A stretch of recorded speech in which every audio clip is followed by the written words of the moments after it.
presentation of Fox Sports. We are Baltimore. We are Wisconsin.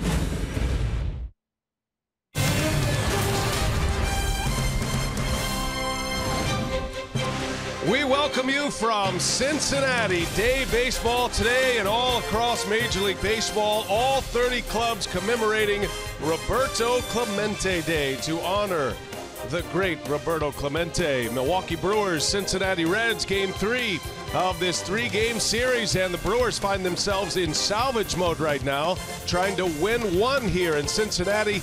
Lost yesterday, didn't lose any ground on the Cubs. They're now 3.5 back. Cubs are playing the Pirates today. Brewers did lose ground on the Colorado Rockies for that second spot in the wild card race. Hi, everybody. We welcome you again from Cincinnati. Great to have you with us. A little matinee here at Great American Ballpark alongside Bill Schroeder. I'm Brian Anderson. We'll hear from Sophia Minnaert in just a moment. Big start today for Matt Garza. This is the highest paid Brewer pitcher, and he gets the ball today trying to help the Brewers win the final game of this series, partner. Yeah, and he's had some big starts in his career. I mean, a no-hitter. He's pitched in postseason, and for us, I think Matt Garza knows this is a big one. The Brewers have lost the first 2 games of this series. The Brewers have not held a lead, and his last time out on the road against the Giants, pretty good work. 1 run, 5 innings. He hasn't pitched since August 29th. He got a no decision. Back at home, only went 4 innings. I think the long layoff is going to be 8 days. Might help the fastball. He needs to have a big outing. He has pitched well here in Cincinnati. Brewers trying to get away from Cincinnati with a victory as they get ready for a showdown series starting Friday in Chicago. They need the bats to wake up here in the Queen City.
Presented by Potawatomi Hotel and Casino.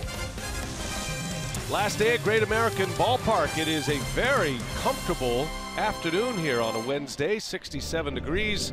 Brian Anderson with Bill Schroeder, Sophia Minnaert, our reporter. Matt Garza gets the ball today, as we mentioned in the open, but it is a very short leash for Matt Garza. Craig Counsell has a pitching plan in place, and for more on that, we check in with our Emmy Award-winning reporter, Sophia Bennett. Good afternoon, Sophia. Thanks, BA, and you're right. With Matt Garza, it's been 8 days. He last went 3 1/3 in his last home start against the Cardinals. So Craig Counsell told us that when Garza was going to make this start here today, they were likely going to manage it much like they did on Sunday as a bullpen day with Brent Suter out on the mound. Now, Derek Johnson said they would like to get Garza as deep into this game as they can, and I spoke with Brent Suter as well. He made that Sunday start, went 3 innings, 43 pitches, but he told me he feels really good and he would be available coming out of the bullpen today. So he could be an option for some length there, Junior Guerra as well. So the Brewers do have plenty of options here. They have the off day tomorrow, so you know that everybody will be on deck here today.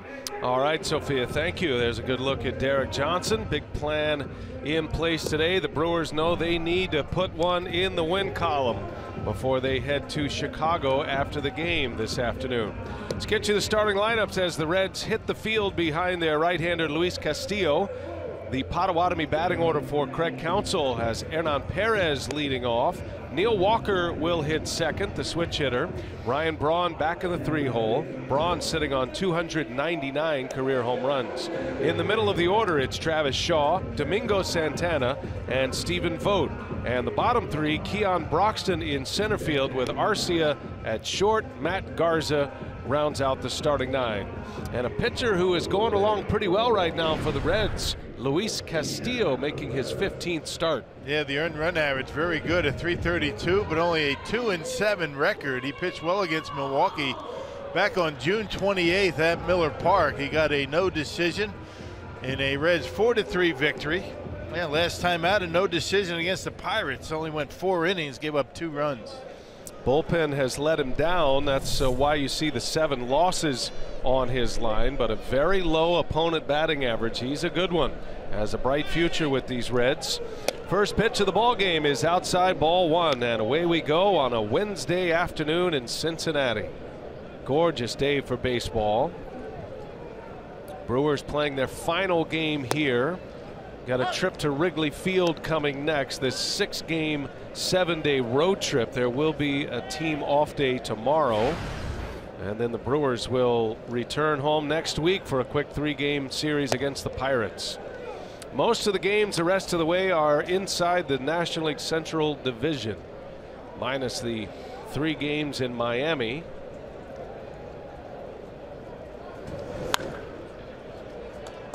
Counsell doing all he can to shake up his lineup today to try to produce some runs. And we saw something from Craig Counsell that we don't normally see from the Brewers manager. He actually tried to employ a couple of sacrifice bunts in yesterday's game, which is a sign that he is concerned where his offense is right now as Perez strikes out, and that's how the game begins for Luis Castillo. It's been kind of a mystery why this Brewers offense has been down so long. They really haven't been able to get any consistency, so Counsell trying to incorporate a few different things, a different lineup. You got Perez leading off.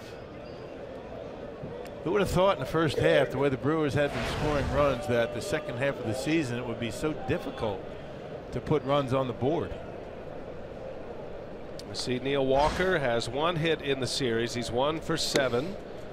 Brewers probably pressing a little bit. I mean, that's easy to say when you're struggling as an offense, but there is a lot on the line in these games. There's a lot of burden. Hitting is hard enough as it is.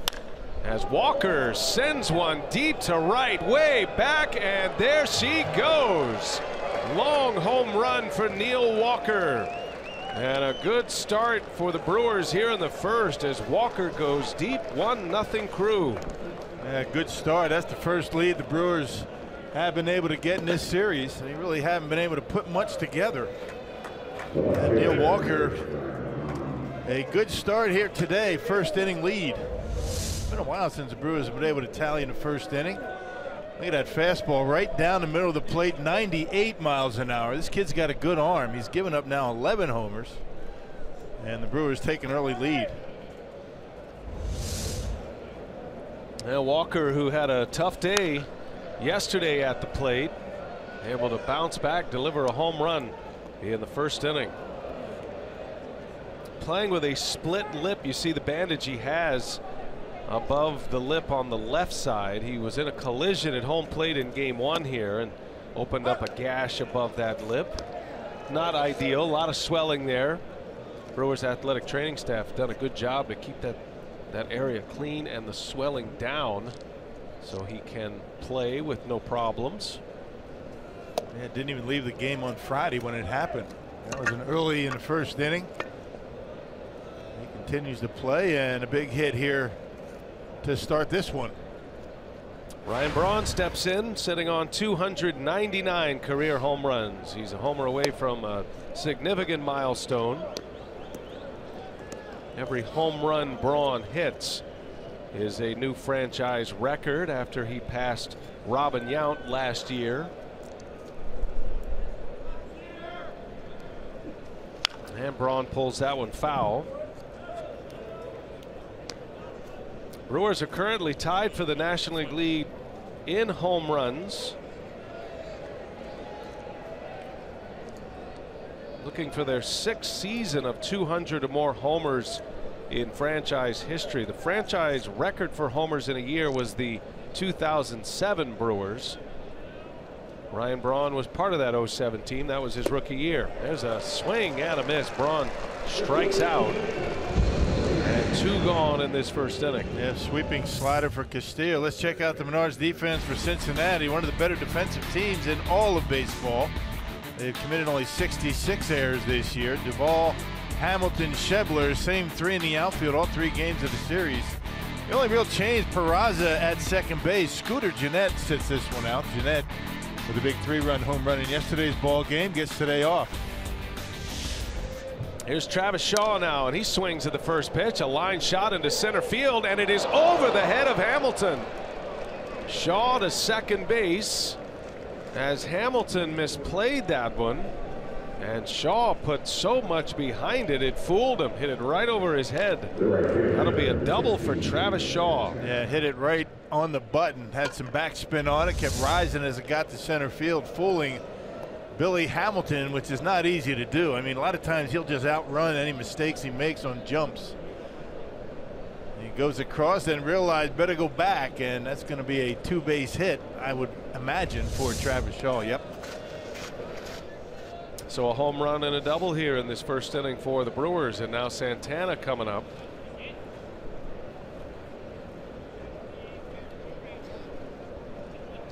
Just to give you an idea of how good Castillo has been for the Reds lately, his last 3 starts, he has not allowed a hit in the first inning in those last 3 starts. So not only has he been pitching well, but he's been off to very good starts, meaning he's ready to go, game plan in place, and ready to attack in the first inning. Yeah, he's got a live fastball. I mean, we already saw that he gets it up there in the upper 90s.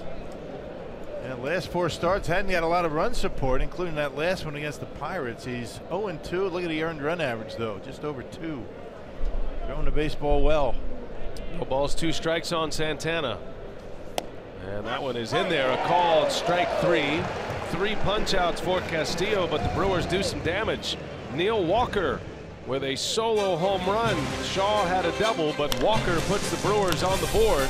It's 1-0. And now Matt Garza on the mound for the Crew.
As a member of the Brewers in his 21st game, puts the Brewers on the board 1-0.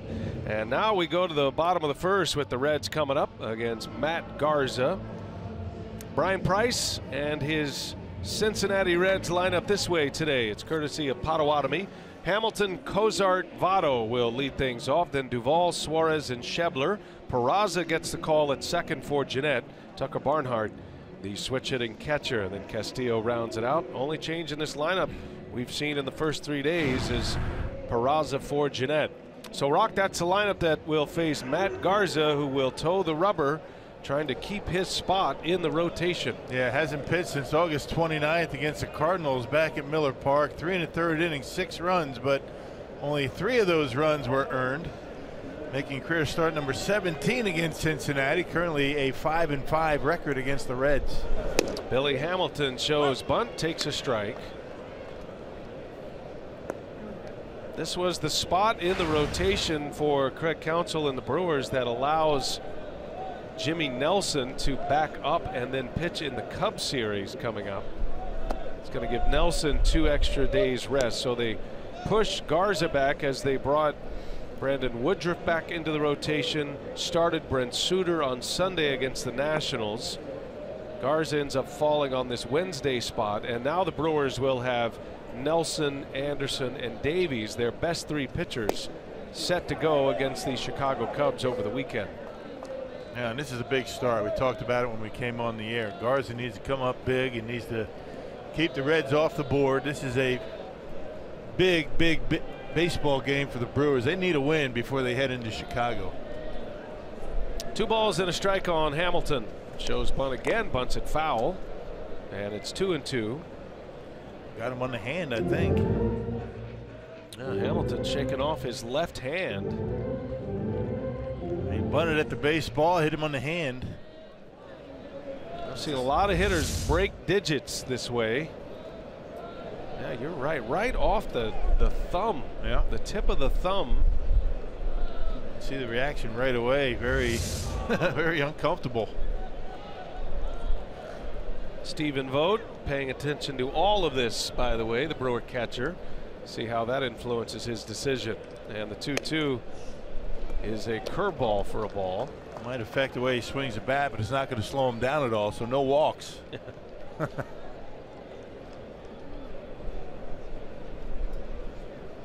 Full count to the stolen base leader in the National League, Billy Hamilton. Trying to keep him off, and Hamilton chased ball 4. Count remains at 3-2. Yeah, having a problem with that hand. The left hand, he's shaking it out after that swing. So you put this on a tee. Don't walk him. He's having a difficult time.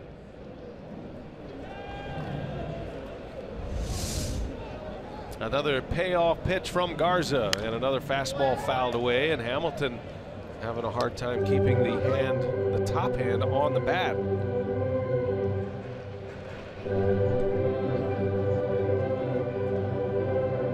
Hamilton hit the walk-off home run in the 9th inning in the first game of this series Monday. That was a crusher for the Brewers. They had come back from a 4-0 deficit before that walk-off by Hamilton off of Josh Hader.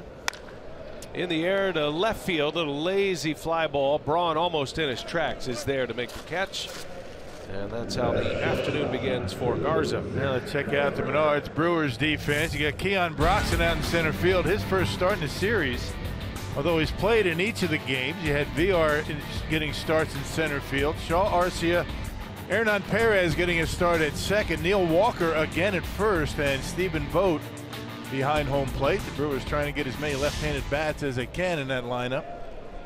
Mike Winters is the crew chief. He'll call the balls and strikes today.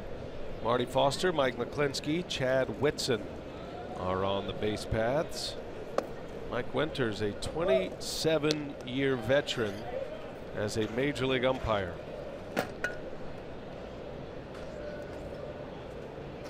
And his familiar 33 on the sleeve. One away, Zach Cozart at the plate. Cincinnati All-Star shortstop. There's a good hook by Garza in there for a strike. Votto on deck.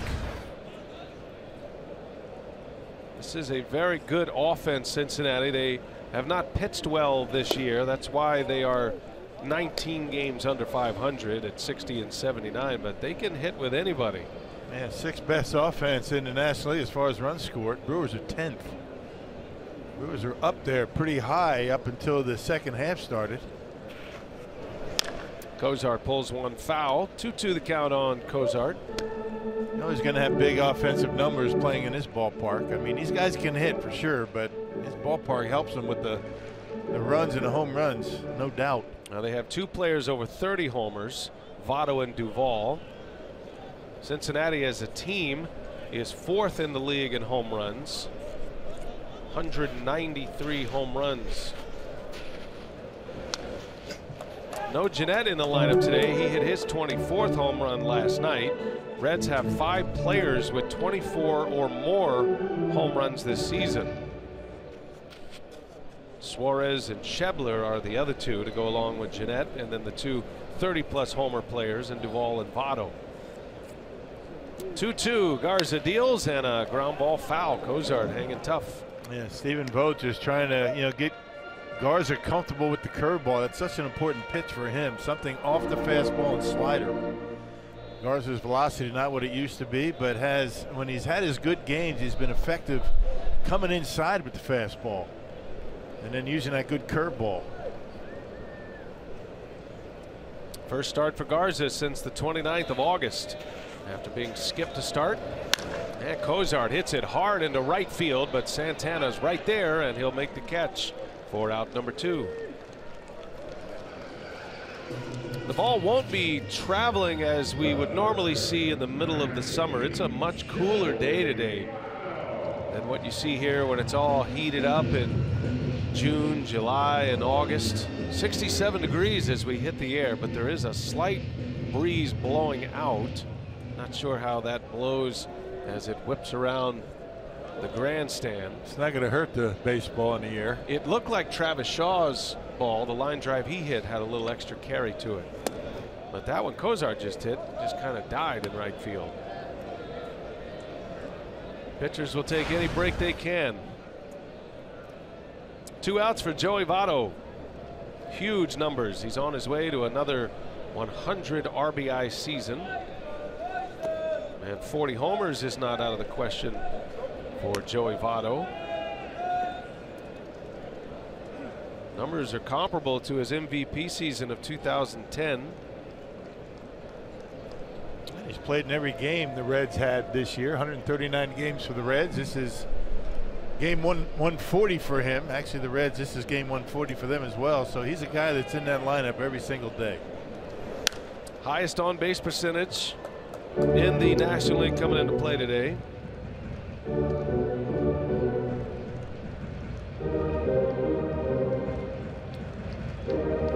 What's even more impressive about Votto is how he is able to reach base deep in counts. Garza's got him 2-1 here. Votto is the league leader in on-base percentage with 2 strikes as well. 2-2 the count. Well, strikeouts way down for Votto this year. I mean, far more walks than strikeouts, and even with 2 strikes, it becomes a very difficult out. He chokes up on that bat even more than he does normally with 2 strikes, just trying to put it in play. See too many home run hitters choke up like that, but it works for him. 5 times he's led the league at on-base percentage, and he's back at the top this year. Ground ball, fair. Whoa, bad hop. Walker knocked it down with his bare hand and will take it to the bag. That was a wicked hop, and Walker able to knock that down with his right hand. Check this out. Good play by Walker. 3 up, 3 down inning for Garza.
and get on board for 2018 by placing a deposit on a Brewers 20-game plan. By placing a deposit now, you'll secure postseason ticket access, plus guaranteed top priority for seat selection next season. Learn more at brewers.com/ticket plan. Here we go to the second inning from Great American Ballpark in Cincinnati.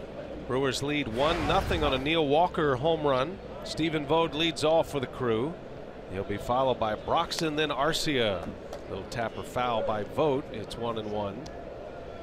Vogt is back in there. He has started twice in this series. He and Manny Pena have shared the duties in this series. Pena started the opener, and Vogt came in for him, pinch hit for him, and finished the game. And then it was just the opposite in last night's game. Craig Counsell has a lot of flexibility behind home plate. He now has 4 catchers available.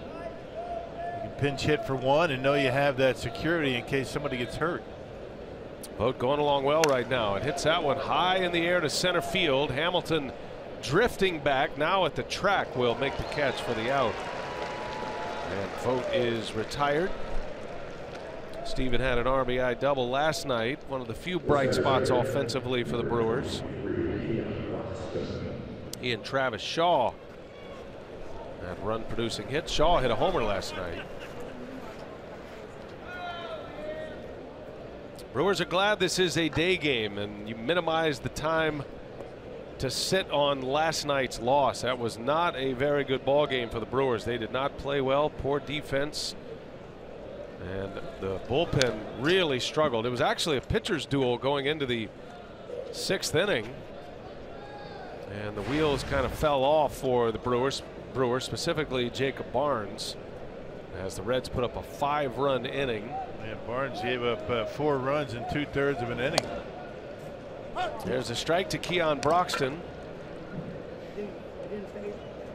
One thing we did discover yesterday is that Keon Broxton has the unique ability to shove 40 pieces of gum into his mouth, and that's been viral video today. Keon Broxton trying to work that double bubble over. I found myself laughing out loud in the room this morning thinking about that.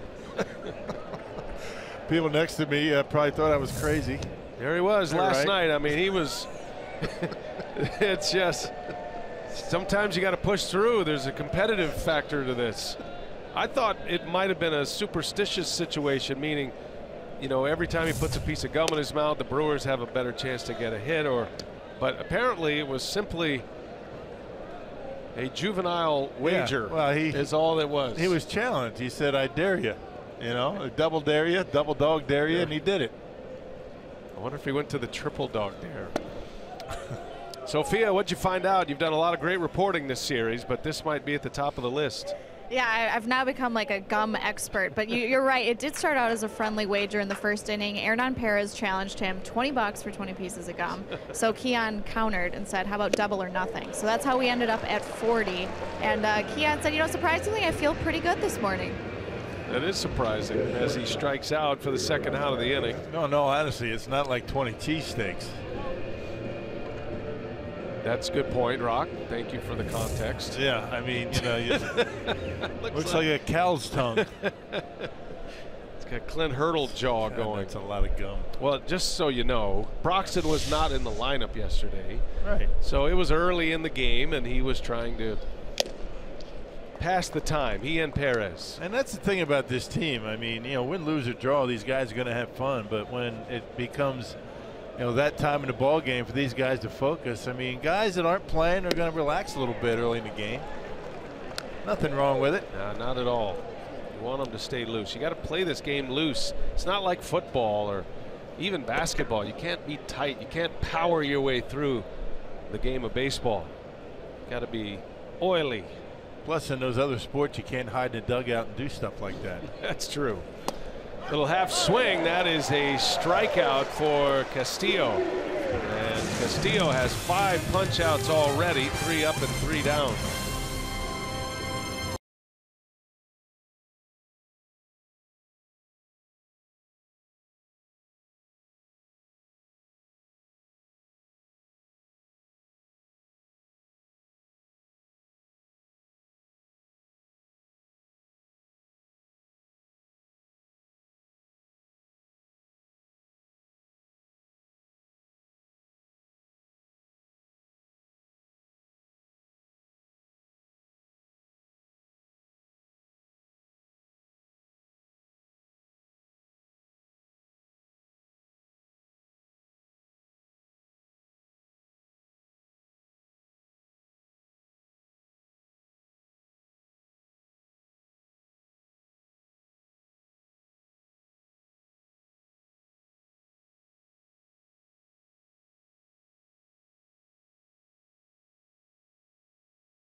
Hurricane Harvey by visiting redcross.org or texting the word Harvey to 90999. And by doing that, you make a $10 donation. Your donation enables the Red Cross to prepare for, respond to, and help people recover from this disaster. There's another hurricane coming, which is very troubling after Harvey hits. One coming across the Atlantic, and I know all of our friends and fans down there in the Caribbean are bracing for that. Certainly down in South Florida. The Brewers are headed to Miami next week. Yeah, Irma on the way. Very scary time of year for these hurricanes. Matt Garza back to work, and he faces Adam Duvall to start this second inning. A wave and a miss by Duvall. 31 homers, 92 RBIs for Duvall. Brewers have kept him relatively quiet in this series. He does have an RBI. And that one is in the air to right, shallow, and that is going to fall, a base hit. And now Santana misplays it. Duvall's going to stop. So a single for Duvall, a little flare to right, and the first base runner of the game for Cincinnati. Yeah, Santana playing deep and just kind of a knuckle buster into right field. Duvall with a base hit. Not a bad pitch by Garza. Tried to get in on his hands. He did that. Lifted out over the plate just enough for Duvall to be able to fight it off down the line and right. Thought about taking second on the bobble, but thought better of it.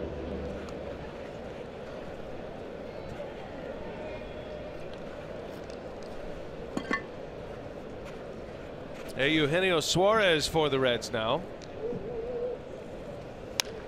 And that one's into right field. A base hit. Another little flare. On the move is Duvall. He ends up at third base. And into second with a double is Suarez. And two jam shots, and Garza in trouble. Second and third, nobody out. And trying to come inside. He gets it in there. Not enough. I mean, just a little bit out over the plate, enough to allow these guys to get enough of it to dump it down the line in right field. Suarez jams himself, and Cincinnati in business with nobody out.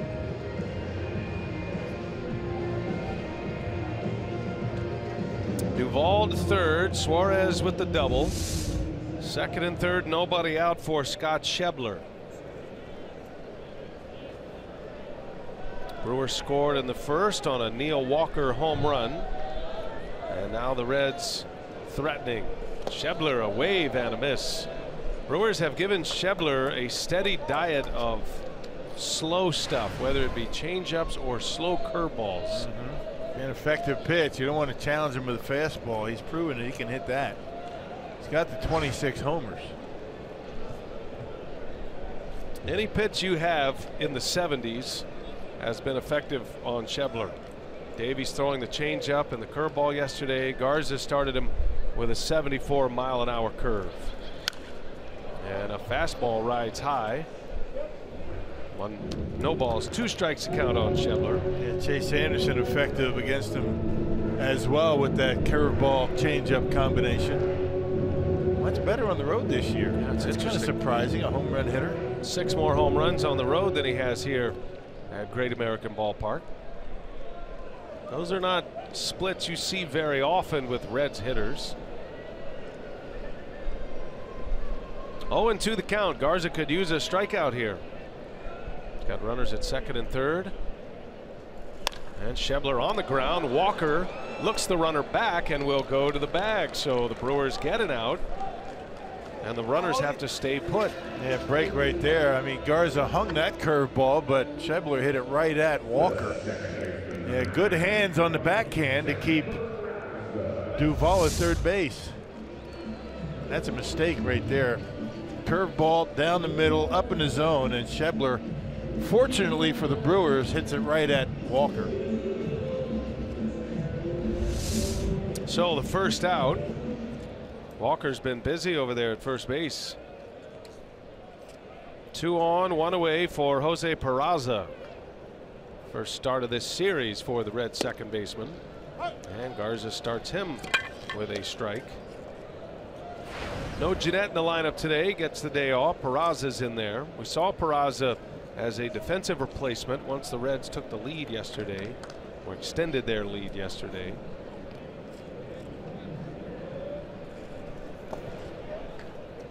And Peraza, no slouch at the plate either, hitting near 300. Doesn't have near the power of Scooter Jeanette. Pretty good contact hitter.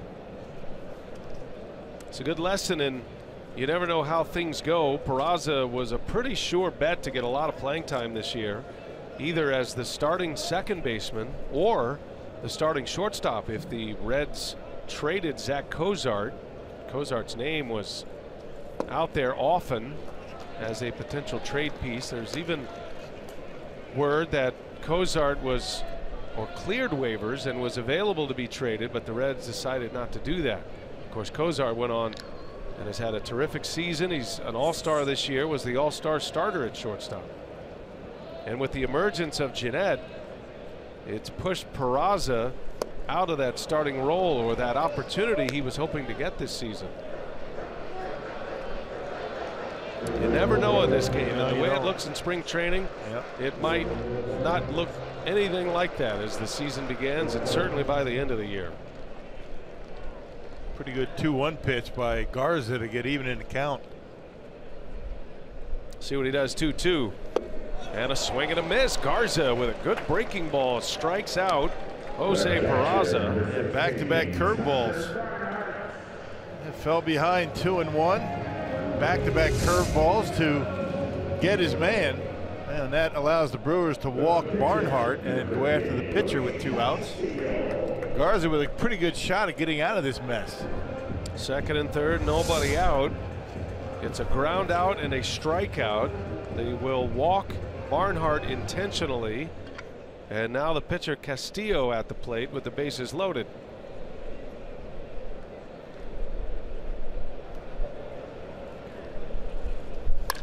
On the ground, Arcia is there, and the long throw is in time. Garza gets through it. A couple of jam shot hits for the Reds to start the inning, and Garza keeps the 0 on the board. Still 1-0 Brewers.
And it's shaping up to be a big matchup at Miller Park when the Cubs come to town for a 4-game series Thursday, September 21st through Sunday, the 24th. Tickets are going fast, so make sure you reserve your spot today. Go to Brewers.com for tickets.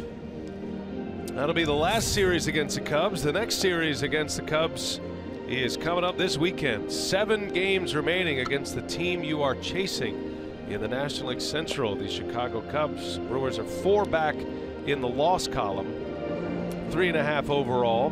Brewers will have an off day tomorrow and then next Thursday. And the Cubs will play later tonight against the Pirates. Cubs let one get away last night. They had a late lead. Pittsburgh with a comeback win. Don't sleep on St. Louis. They have now joined the Brewers in the loss column at 67, half game back of the Brewers. And then the Cubs at 75 and 63, the division leader. That wild card race is up for grabs as well, as the Brewers are closer to the Colorado Rockies than they are the Cubs. Rockies won last night, beat the Giants, and they have broken their 4-game losing streak with back-to-back wins. So the Brewers 2.5 back of the Rockies in the wild card race. 1-0 Brew Crew. We play in the 3rd inning now, and Matt Garza leads off. Bunch of strikeouts on the board already for Luis Castillo. He struck out 5 of the first 6 batters he's faced. He had 9 punch-outs against the Brewers back in June. His one and only start, no decision. 5 2/3, 2 runs, 9 punch-outs for Castillo. And he's got a live arm. I mean, everything moves. Got some tail on the fastball. Changeup's good. Looks like he's found another gear, at least comfortable with another gear as a starter. There's a lot of numbers about his last 30 days as a Red. One of them that jumps out is the fact that he has had an average fastball velocity the last 30 days at 97+ miles an hour. So he is strong, and he is letting that fastball loose. That one at 96. Garza fouls it away. Yep, 6'2", 170 pounds. Out of the Dominican Republic, Luis Castillo. And caught the shoulder of the home plate umpire, Mike Winters. And every good catcher after something like that will head to the mound for a phantom visit to give his umpire a chance. 2-2. Garza puts the bat on it. Little roller to third base. And Suarez makes a nice play to get Garza. Pretty close. Matt runs pretty well, and Suarez knew he had to hustle it over to first. He makes an excellent play to get the first out of the inning. Apparently Garza thinks he's out. He's walking back to the dugout. That's a pretty good throw. You know, off balance, sidearm over to first base. Pretty close. Brewers do take a quick look in their clubhouse. Craig Counsell comes on to wave the umpire off, say we're good. You're almost better off having Garza not being on base. It seems to affect him negatively when he's on the bases after, you know, to come out the next inning. So you prefer to have him sit in that dugout. You'd rather have the one out than have him out on base and have a tough next inning. Top of the order, here's Perez. Well, Garza didn't expend any more energy walking from first base to the dugout right there. Pacing himself. That was a very deliberate Lou Piniella pitching change kind of walk. Well, he was just making sure he was taking his time to give Counsell an opportunity to take a look at it. At one point, the home plate umpire Mike Winters turned around and started clapping at him like, let's go. Get off the field. Well, the last thing you want is to have him run down to first, then run into the dugout and run back if they overturn it. Yeah, that's a great point. You know, very so practical. You gotta just you know, take your time. Perez takes a ball down and away, ahead in the count, 2-1. Hernan in the leadoff spot once again. Strikeout victim his first time up. That's how the game began for Castillo. And Perez hits it hard right to Suarez. Gets a nice hop, and he takes care of Perez for the second out of the inning.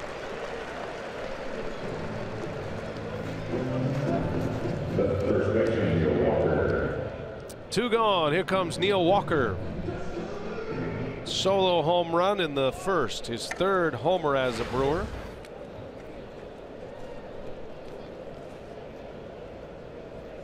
Walker now with 13. Nice pickup for the Brewers from the New York Mets.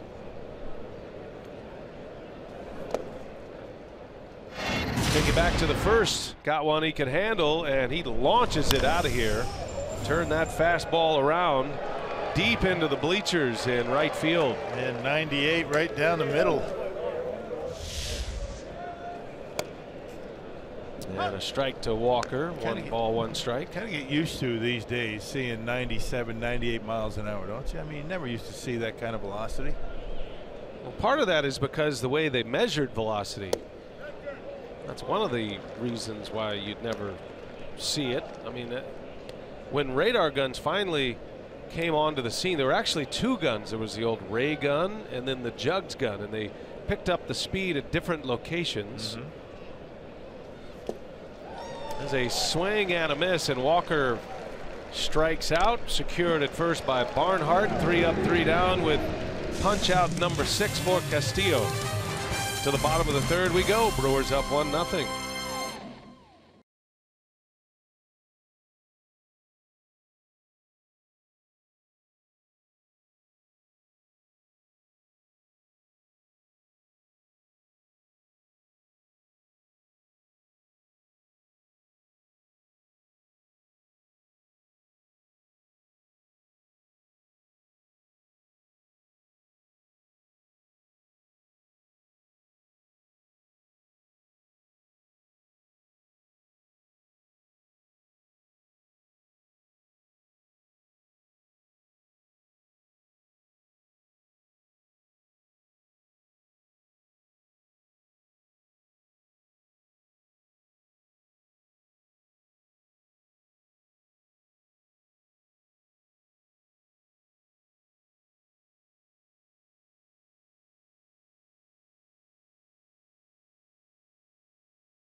You always get the longer than usual game in September, but how about 18 innings? Oh. Red Sox, Blue Jays. 6 hours.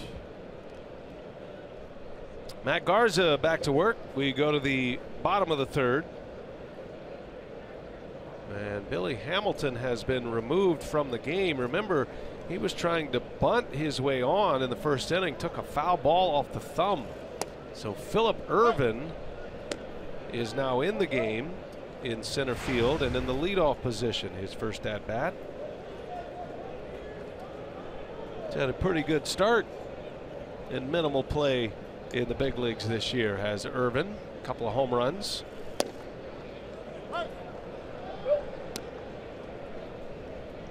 So no Scooter Gennett, no Billy Hamilton in the Reds lineup at this point. Well, even if Ervin runs well, he doesn't run anywhere near Billy Hamilton, so not near the threat that Hamilton is on the bases. There's a good curveball again. I mean, he's got a dandy today. We talked about how important that curveball is for Garza today, and he's had a good one so far. Strikes out the rookie to start the inning. Second K for Garza. Let's get a look at this curveball. Going straight down at 83 miles an hour. Beauty. You know, that Yankee game, I mean, there was like over 50 players used in that game, right? That's right. I mean, I was reading something. It's like, you know, September baseball is all well and good, but, you know, 50 guys in a game.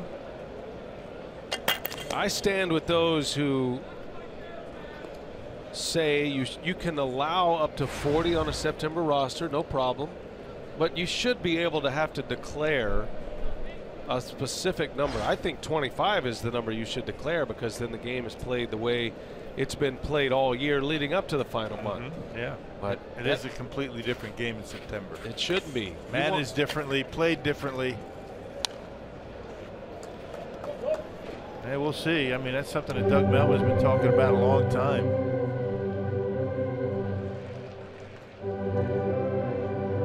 The Brewers have 12 guys in their bullpen today, including Brent Suter. Reds are just the same. So, I mean, it's an amazing thing when you have that many guys available in your bullpen. You just manage differently as you get through the game. On the ground, a base hit for Cozart. Slaps one through. There was a shift on for Cozart, and he singles to right. That's the third Cincinnati hit. They've all come to right field. Three right-handed batters who have hits in this game have gone the opposite way against Garza. Hey, you talk about all the guys in the offense for Cincinnati, but you don't really talk a lot about Cozart. It's Votto and Duvall and all the home run hitters, but Cozart might be one of their toughest outs because of what he just did. Hits the ball where it's pitched, doesn't make too many mistakes defensively either.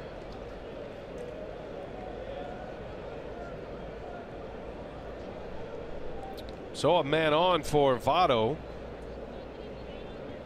Bounced out to first base in the first inning. That's how the inning ended.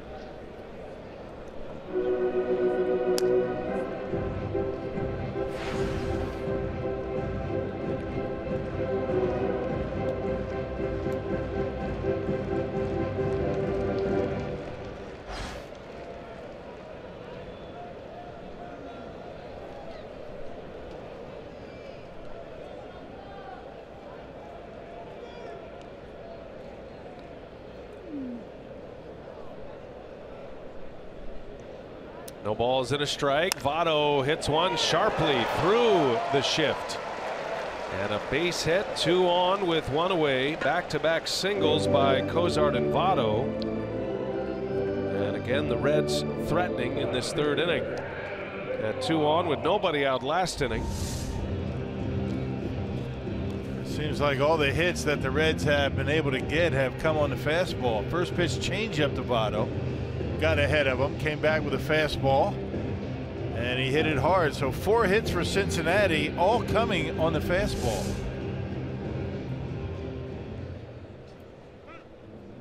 As you heard Sophia report, Craig Counsell has talked about a short leash for Garza today. He's able to get through the second with 2 on and nobody out. Now 2 on with 1 away, and Duvall coming up.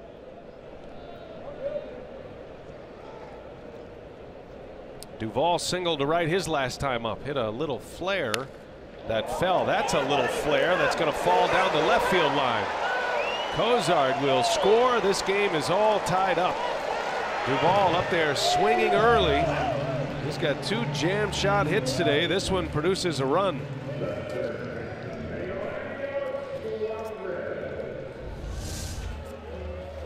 Well, again, trying to come inside, didn't get it in far enough. You can see where contact is made below the trademark, below the label. Jammed him, but able to muscle it down the line. 2 hits for Duvall, not hit all that hard. This one resulting in a run. 3 straight hits for the Reds. And it's all tied at 1 now here in Cincinnati. Now bring up Eugenio Suarez.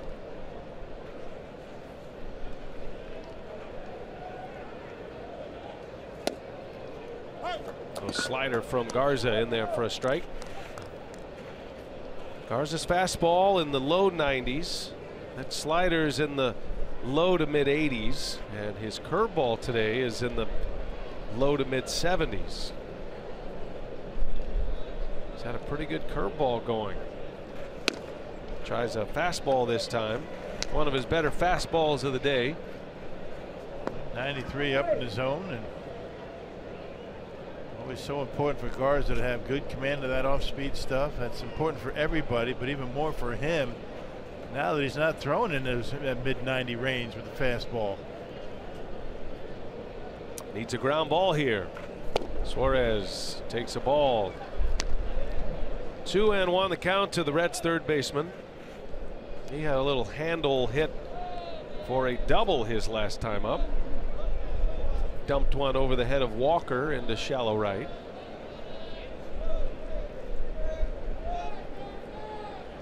He's had a big year, Suarez. A lot of production this season from third base. Buckled his knees with that curve, and it's in there for a strike. 2-2. 75 miles an hour.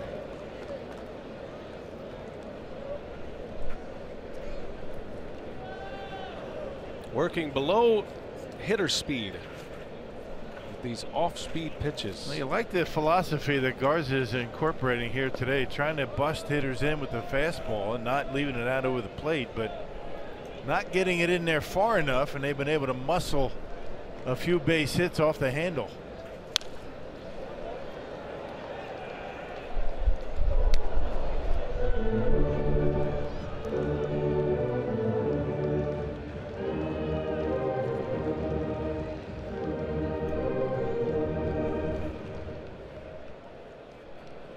Garza's had to reinvent himself on the mound.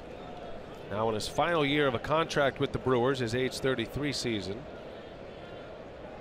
2-2, and a fastball off the glove of Garza, and it gets past Perez. They're going to hold Votto around third. Probably would have been a double play had it not gone off of Garza's glove, but that's just instincts. It had a tricky spin too when it hit Garza's glove. That bounce it took right before it got to Perez got by him. Look at this. Yeah, and once he had to, change direction, no way he's going to be able to get there. The Brewers fortunate that Votto doesn't run all that well and not able to score, so bases loaded with one out. But that would have been a double play had Garza not got a piece of it. Might have had a chance at a double play if Garza catches it. Runners drifting off the bags a little bit. Scott Schebler now with the bases full, one out. A run is in. 4 straight hits for the Reds. And a dangerous spot in the game for Matt Garza. Starts him with a hook, misses. Brent Suter beginning to throw in the Brewer bullpen.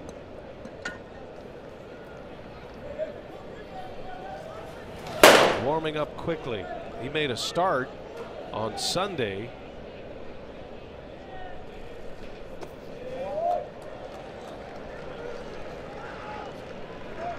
Now he's forced to come in with a fastball on a 2-0 count. Very dangerous with this guy at the plate. Schebler, very good fastball hitter, even better with a 2-0 count. Nowhere to put him with the bases loaded.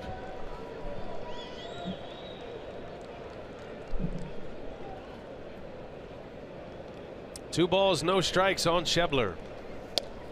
3-0 the count.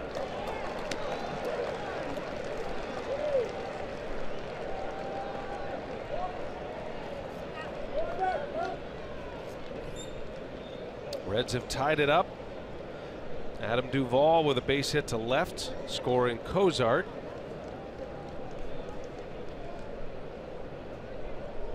Brewers set up to turn 2. Garza trying to get one on the ground. Schebler takes all the way. 3-1 now.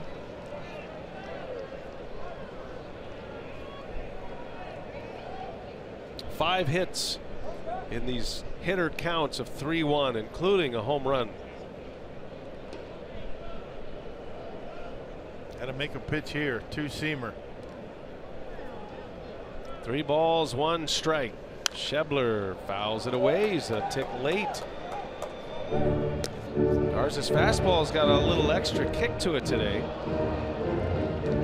Getting a 3-1 count. Guys looking for your fastball and you foul it off to the left. He's had a unique ability to get double play balls against left-handed hitters this year. Be a good time for one. Full count, bases full of Reds. And Garza deals, he misses with the curve. It's a bases loaded walk, and the Reds take the lead.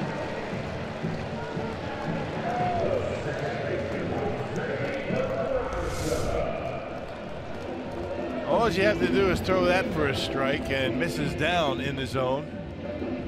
Don't think Schebler would have pulled the string on a curveball, but he missed with it. Still one out. 2 runs are in. 5 consecutive base runners for the Reds. And here is Jose Peraza.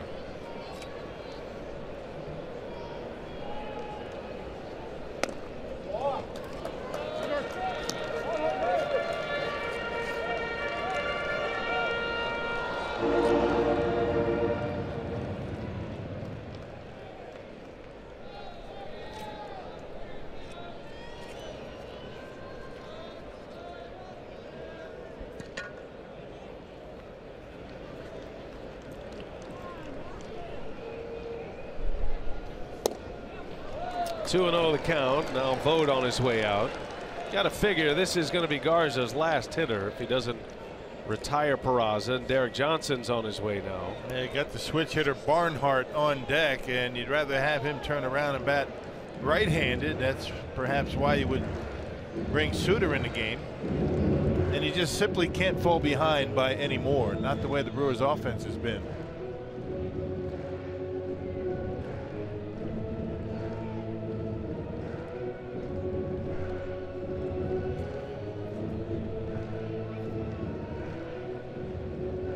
This is one of those giving Suter time to get loose visits to the mound.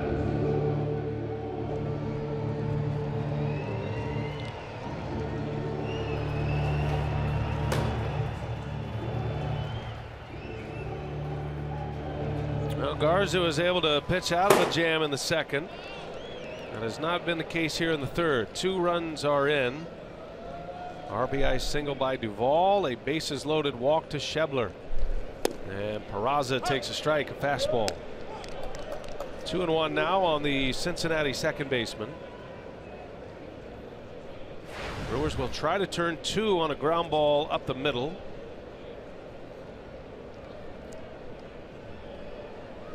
That would end the inning. Strike 2. Garza comes back with 2 good fastballs. 95 that time. Reaching back, getting a little extra. Right on the corner. 2-2 the count. If you're Garza, you almost have to treat this like a closer would, right? You're going to empty out the tank. Don't worry about saving something. And a slider fouled away. He struck Peraza out his first time up on a slider. Got a piece of that one.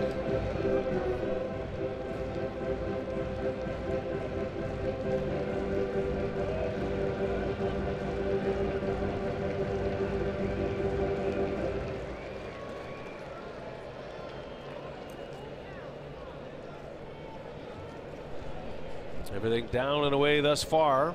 2-2 pitch, breaks his bat. Arcia on a hop to second, out, throw to first, and it's in and out of the glove of Walker. That's going to bring another run home. The Reds are going to score 2 on this play. Yeah, that's going to be an error on Walker, I believe. RBI for Peraza and an E on somebody, either Walker or Perez, to allow the second run to score. And once again, a jam shot. Garza just has not had any luck on the jam shots today. That's got to be an E3, allowing that other run. Right now they're scoring it as an E4, but I agree with you. That was a catchable ball for Neil Walker. It's not a bad throw. A little high, but not a bad throw. Now the Reds up 4-1 now. 2-run score on that batted ball by Peraza.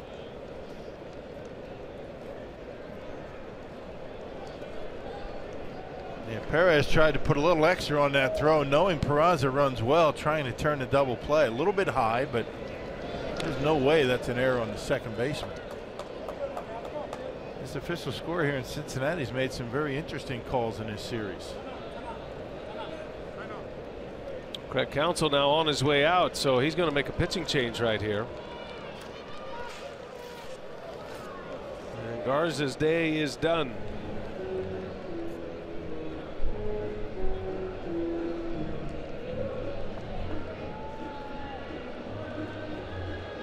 Garza is out.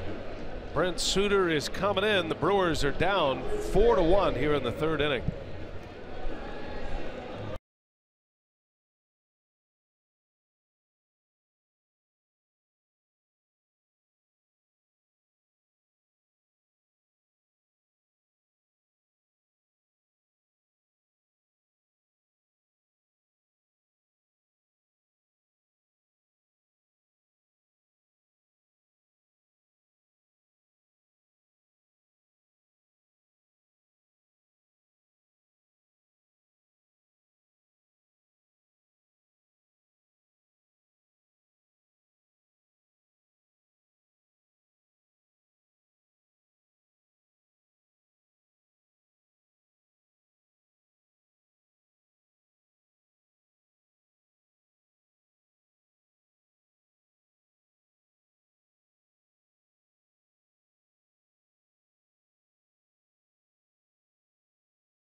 Fox Sports Wisconsin is brought to you by Miller Lite, the original light beer.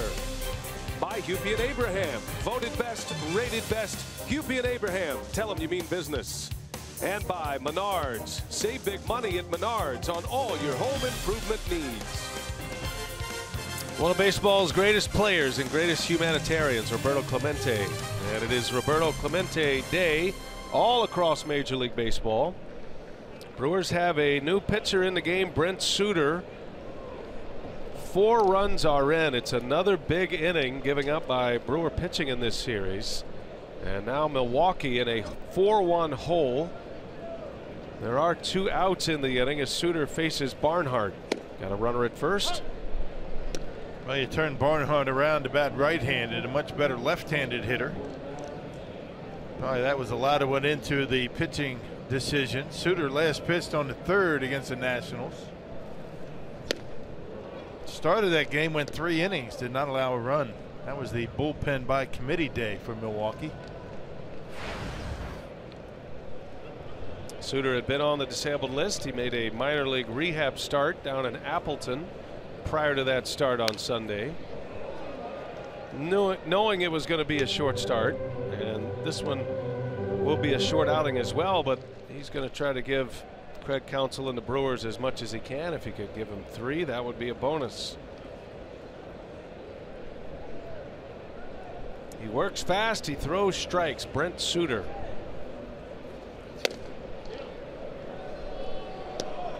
That's about as much as you'll get out of the fastball from Suter, 86 miles an hour. Those are the numbers from his game against Washington.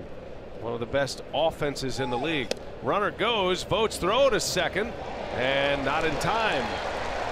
Stealing second base, Peraza. Pretty good throw by Vogt, but a stolen base puts a Red in scoring position with 2 away. Stolen base number 20 for Peraza. He can run. He and Billy Hamilton do the majority of the running for these guys. Yeah, pretty close, but in there safely.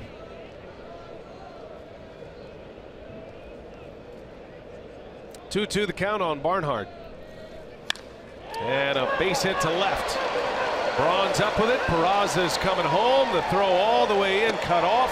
Vogt's throw to second and out at second, but the run scores. And a disaster inning for the Brewers on the mound. 5 runs in for the Reds. It's 5-1 as we go to the 4th.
lead over the Brewers. And across all of Major League Baseball, we are celebrating Roberto Clemente Day, the life and legacy of the Hall of Famer, the humanitarian who tragically passed away New Year's Eve in 1972. And I'm joined now by Tom Walker, the father of Neil Walker. And Tom, you were a Major League pitcher over the course of 6 years. You were a teammate of Roberto Clemente's in the Puerto Rican Winter League. And you were among one of the final people to see him before that tragic accident on New Year's Eve. Can you share the story of your relationship with Roberto Clemente and what happened on that final night? Yeah, I was in San Juan playing for Santurce at the time, which is a team Roberto played for and managed. And what basically happened, I got to know Roberto. He was a hero of mine as a kid, and I had a chance to play for him. I was not married at the time. I had a lot of time on my hands, so I went back in 1972 to play again. That time, this year I was playing for San Juan, the Senadores, who played at the same ballpark as Roberto's team did, Santurce. So between Christmas and New Year's, all of winter ball shuts down for that week, and that's the week of the earthquake in Nicaragua. And I'd said to Roberto, I'd be glad to help you load trucks, whatever you need, because he had asked the island people to send goods down to the ballpark, and enormous amount of things came in. So my job for 2 or 3 days that week was just loading trucks and going to the airport, and there was a plane donated for the use, and it had made 4 trips that I'm aware of to Nicaragua, and on New Year's Eve it was supposed to go out again. Basically what happened was the plane was having some problems, and we loaded the plane. There were 5 seats on the plane, pilot, the co-pilot, Roberto, and then 2 young Puerto Ricans, very strong men. There was not an extra seat for me, but during the course of the day, and you've got to remember New Year's Eve in 1972 was just like New Year's Eve here. It gets dark early. The plane was supposed to take off earlier in the day, but it got to be about, 5 o'clock. Finally, the plane took off. It was getting dark, and I asked Roberto if I could go. Make room for me. I want to go because you're coming back. And really the reason he was going was he felt that the goods weren't getting in the right hands in Nicaragua. So he felt if he went there, he could make sure that would happen. And he told me, no gringo, vámonos, go party, truya. That's a Latin word for party. And he was I could still see him standing on the ramp to the plane, and I was talking to him, and I left the ballpark, and I'm probably the last ball player to see him alive. As I worked my way back to my apartment that afternoon, that evening, and the person across the street from me in my apartment came over to tell me that his plane had crashed and there's no survivors. Well, there's no English-speaking radio stations in Puerto Rico. There's no ESPN. There's no cell phones in 1972. So, I thought, this can't be. This cannot be. And he passes away, and his legend. He's a legend today, and his spirit still lives on at PNC and around Major League Baseball. And today's a great day to honor Roberto, no doubt about it.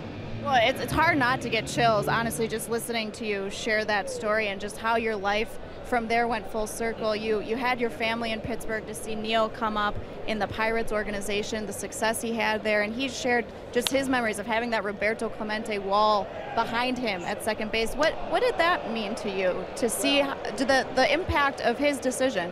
Yeah, that's really interesting. I mean, my wife's a Pittsburgher. She remembers Roberto. She remembers the day he passed away, and then with Neil playing there, coming up through the minor leagues, a first-round draft pick, we're hoping he gets to the big leagues, and he did. And if you think about coming out of the dugout, he had to look at that outfield wall every time he came out of the dugout, and it's a big 21. It's a Roberto Clemente wall. So that, I'm sure that was hard on him.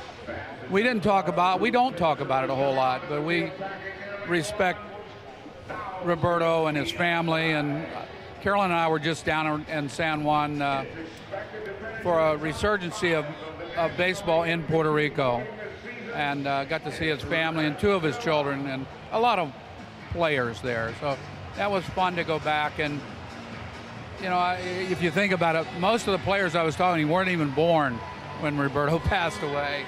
Oh, it was nice to go down there, and I hope that I had a little impact on bringing winter ball back to San Juan and all of Puerto Rico. Well, it's certainly a beautiful story. Thank you so much for being willing to share your story here with us on Roberto Clemente Day and to be here and watch Neil as well. So thank you, Tom, for sharing your story. Thank you. BA, we'll go back up to you. All right, thanks a lot. What a it's a fascinating story. I know the story. We've heard the story from Neil, from others, but I've never heard Tom tell the story like that. And that was it. Just really, you talk about putting things in perspective. No kidding. It's a sobering thought to be that close to walking onto an airplane that crashes. Yeah. And Roberto Clemente sent him back, told him not to get on the plane. That's Tom Walker, the dad of Neil. Almost as if Roberto Clemente knew, right? I mean, just you know, take it easy, have fun. I'm going to take care of this, and it would have been life-changing for everybody. Amazing stuff. Good job, Sophia. After that plane crash in 1973, in honor of Roberto Clemente, the plane crashed in '72. So the next year, Major League Baseball naming this award, the Roberto Clemente Award. It recognizes the player, as that vote comes up just a little short, but it recognizes the player who does the most with each team and humanitarian efforts, charitable efforts. Brewers had a winner. Cecil Cooper won that award. That was back in 1983.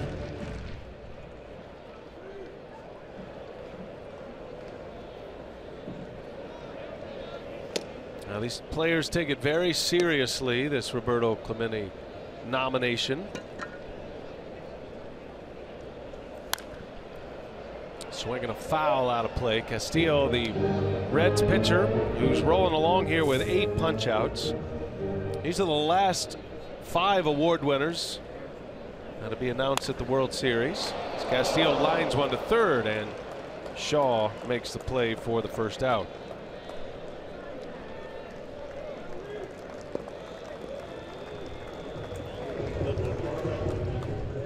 Suter back out there to start his first full inning. Gave up a hit, allowed a run to score in the third. That was Garza's run. But Barnhart, who delivered the base hit, was thrown out at second base to end the inning. So back to the top, liner to left, base hit for Irvin.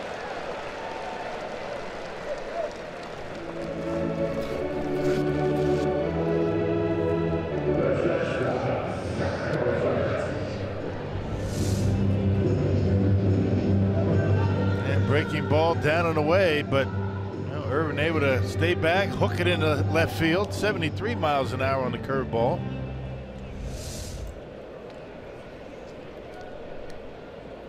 Zach Cozart now. Runner goes, Vogt's throw to second is late. Irvin is in with a stolen base.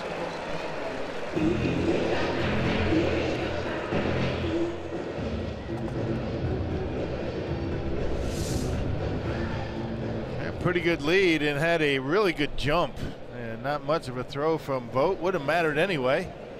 Short hop to Perez, able to keep it in the infield. Another man in scoring position.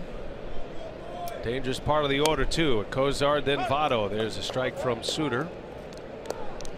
First big league steal for the rookie Irvin.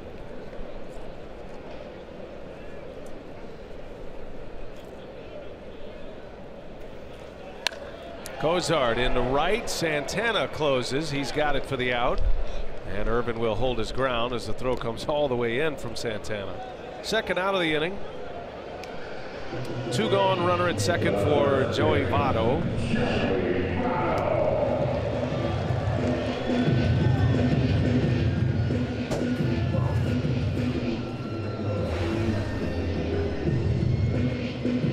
Votto had a single his last time up, pulled one through the shift, and a base hit to right. Reds had a 5-run inning last night. They get another 5-run inning today. And the Brewers offense stuck in neutral here.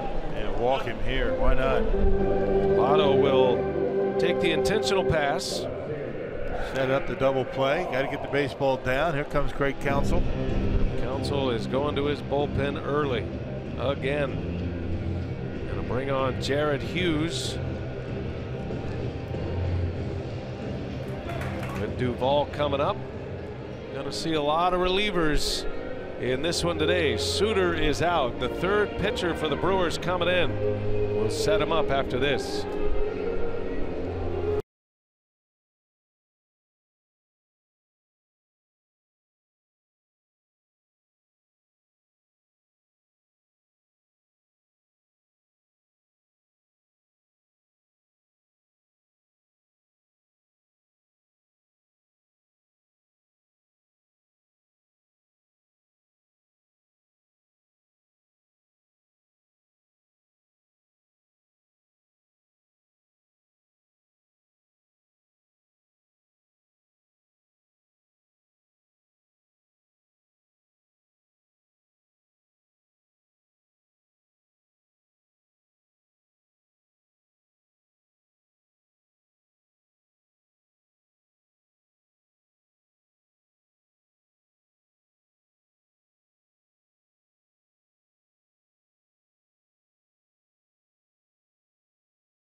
Milwaukee Brewers baseball on Fox Sports Wisconsin is brought to you by the Wisconsin Lottery, reminding you to please play responsibly. And by Toyota, let's go places. Great American Ballpark in Cincinnati. Things are not going well for the Brew Crew today. They are trying to avoid a sweep at the hands of the last place Reds. Right now, Cincinnati, after a 5-run third with a 5-1 lead. First and second, 2 outs. Duvall at the plate. Counsell brings on Jared Hughes to try to get out of this 4th inning. Yeah, Hughes has done a good job in these spots. Inherited runners, only 5 of 24 have scored. He's got 2 inherited runners in this situation.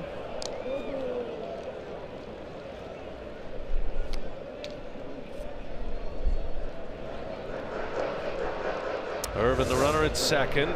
Votto intentionally walked. Brewers trying to catch the rookie napping at second base. Duvall with 2 hits today. Drove in a run his last time up.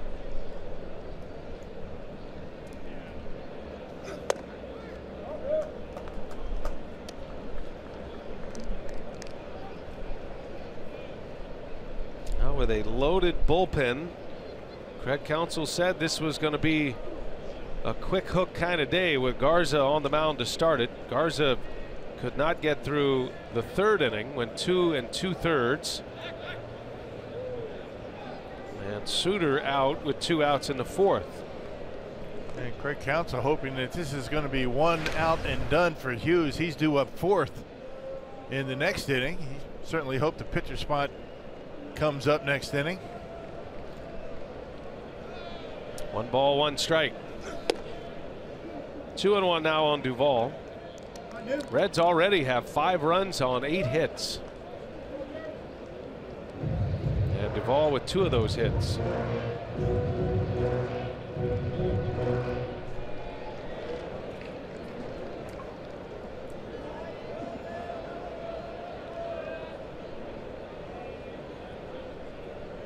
Two and 1. Hughes deals. Duvall fouls it away. He's gone to that slider quite a bit lately. It's been a good pitch for him, not just a 2-seamer. 2-seamer, good ground ball pitch. That slider, more of a swing and a miss pitch.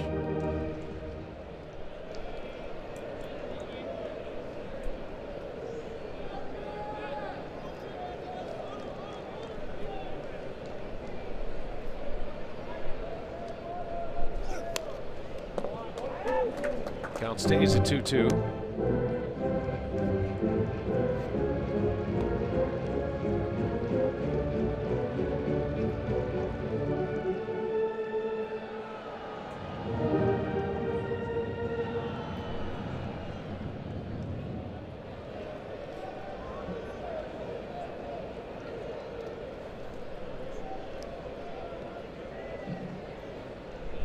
Hughes deals it, and Duvall fouls another one off. He's also been riding that fastball up in the zone a lot more than he has throughout his career. Effectively.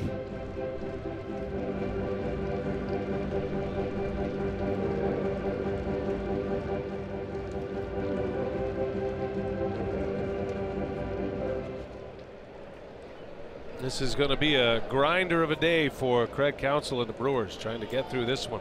Already in your bullpen early. 2 on, 2 out. The 2-2 pitch is fouled off. Duvall hanging tough.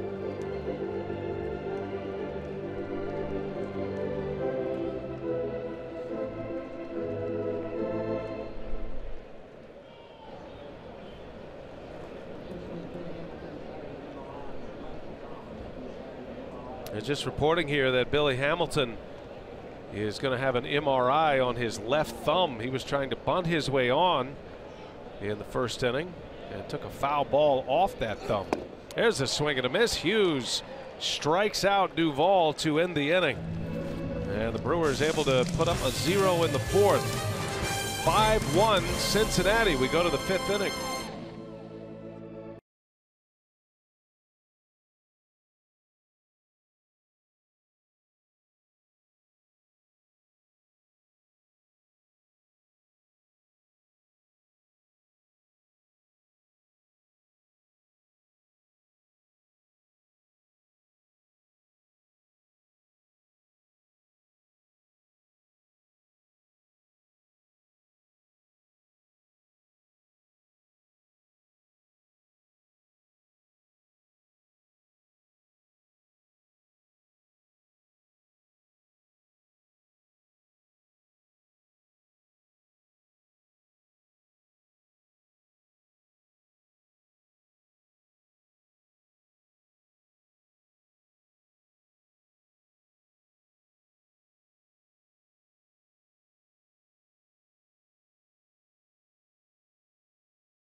Is a perfect night to sit in the Miller Lite beer pen. The Brewers host the Cubs, and all fans 21 and over who sit in the Miller Lite beer pen will get a free Brewers Truckers cap courtesy of Miller Lite.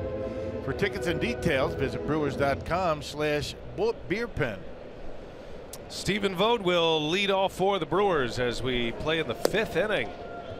And Luis Castillo dialing up the big strikeout numbers already. 8 punch-outs in the first 4 innings. Vogt, Broxton, and Arcia coming up. And the Brewers down 4. Brewers had a 1-0 lead after a Neil Walker homer in the first. But a 5-run third for Cincinnati. Right back to the box. Right there to make the play is Castillo, and 1 away here in the 5th.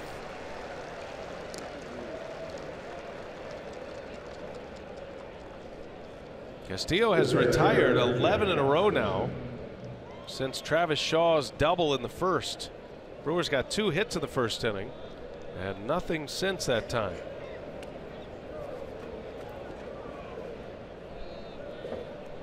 Here's Keon Broxton.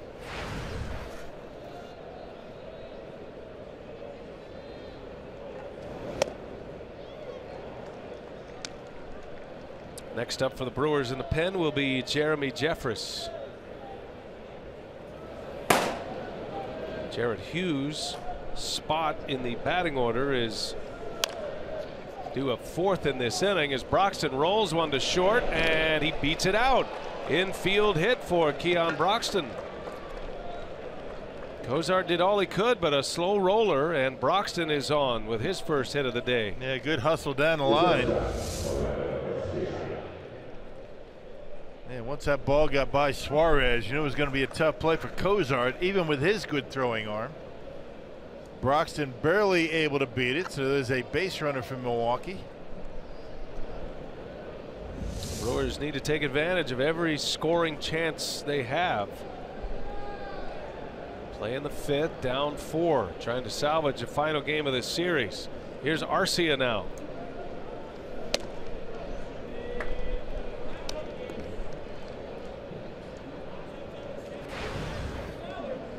Arcia, the 23-year-old shortstop, hit a big home run on Monday night, 3-run game-tying homer. Brewers were able to erase a 4-run deficit in that game, only to lose the game on a Billy Hamilton walk-off. But in the 7th inning, Orlando Arcia stepped up. On the first pitch he saw, he launched one out, 3-run shot to tie the game at 4. And right about then you figured the Brewers offense was going to start clicking along, but that has not been the case. They need to get it going.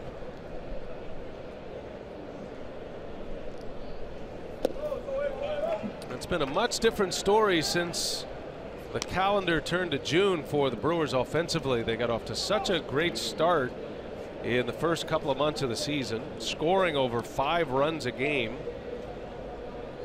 But since June, the offense is producing runs at about 4.2 runs per game, down nearly an entire run from the first 2 months. So it's not just been a slumping offense. This is kind of where the Brewers offense has settled for the last 3+ months of the season. They're going to need a breakout here today, though. What's kept the Brewers in the race is their pitching.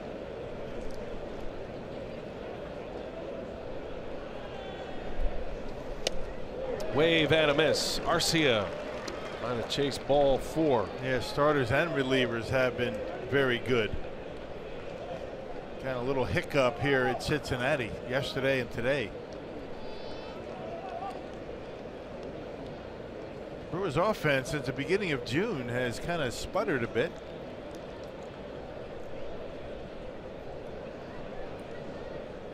Not too late to get it going, though. Broxton at first, Arcia at the plate with 1 away and a check on Keon.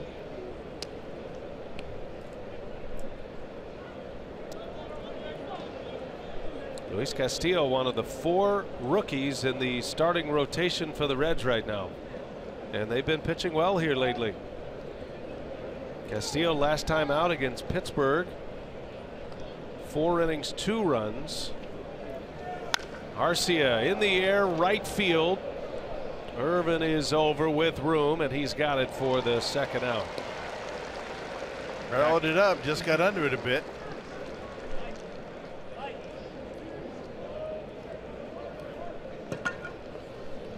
So Arcia is out, number 2. Council's going to go to his bench here, and he will bring on a pinch hitter, Jet Bandy, who is one of the 4 Brewers catchers currently on the roster. Bandy's just coming back from the disabled list, had a fractured rib and went down, played a minor league rehab game, and was immediately put back on. He just started taking cuts from live pitching last week. It was an expedited return to the active lineup and the active roster. So Bandy will hit.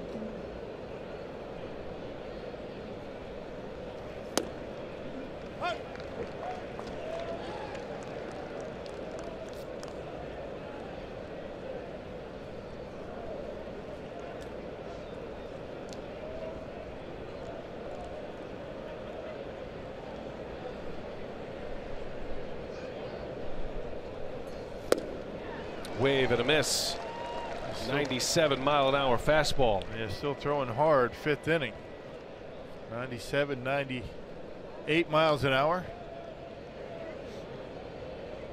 This is Bandy's first at bat in the big leagues since August 3rd. He finished the game defensively against the Nationals on Sunday, and it's a little bit low in the dirt. Good block back there. Catching all 3 games of this series, 2 day games and a night game.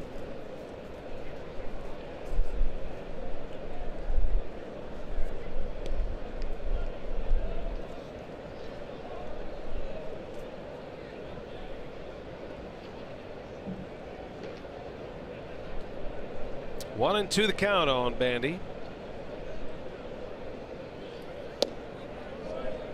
Bandy was hit by a pitch on July 30th against the Cubs. Pitch that cracked a rib and a hairline fracture in the rib. And didn't know it. Knew it hurt, didn't know it cracked the rib until the next day. 2-2 the count on Bandy. Runner goes, and a swing and a grounder foul. You ever crack a rib? I have. It's the worst pain. Hurts to breathe. Doesn't go away. Heaven forbid sneeze or cough. Yeah. I've had one on each side. Same time? No, I had one in high school, playing football in high school, and then I had one as a much older person out tubing on the lake. Bad idea. 2-2 pitch. Bandy pulls that one foul. Yes, I was ejected off the tube at a very high rate of speed. It can be dangerous in that water. Did you hit a log or something? No, How do you break a rib? Actually, I had injured that rib playing basketball a few weeks before, and then the point of my elbow hit. I even had a life jacket on, but it was kind of down a little. Yeah, so you slid down, and so you broke your own rib. Broke my own rib, basically, in the force of the water. That's not easy to do. I'll tell you, man, it was not fun. I was talking to Bandy about it. I know trying to get back to play baseball it's impressive. He's been able to come back. There's a swing and a miss, a strikeout to end the inning. Strikeout number 9 for Castillo.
Ballpark. Time for today's UW Whitewater Athletics Scouting Report. The Colorado Springs Sky Sox have finished up the regular season an 80-57 record, their first postseason berth since 1997, and tonight they will open up their first playoff series against the Memphis Redbirds. It'll be Taylor Youngman on the mound, and he had a strong finish to the season. He went 9-2 with a .259 earned run average, 82 strikeouts for him in 17 games. 15 of those were starts, but it was how he finished the season. He went 2-1 with a 1.5 earned run average in his final 5. So Youngman will take the bump here in Game 1 for the Sky Sox. Best of luck to them as they begin their playoff run.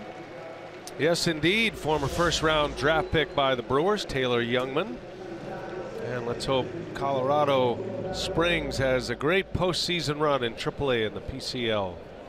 Jeremy Jeffress is on to pitch for the Brewers. Went a couple of scoreless innings against the Washington Nationals, and then came back, pitched a scoreless inning against the Reds here on Monday. Went back-to-back games. He is on in the 5th. It is 5-1 Reds, a 5-run third inning for Cincinnati. Man, Jeremy's looking good, throwing a lot of strikes for all 3 of his pitches. The split change, he seems to be throwing a lot more of those these days, particularly against lefties. And the fastball, the curveball, and the split change. Good movement on that fastball at 94 miles an hour.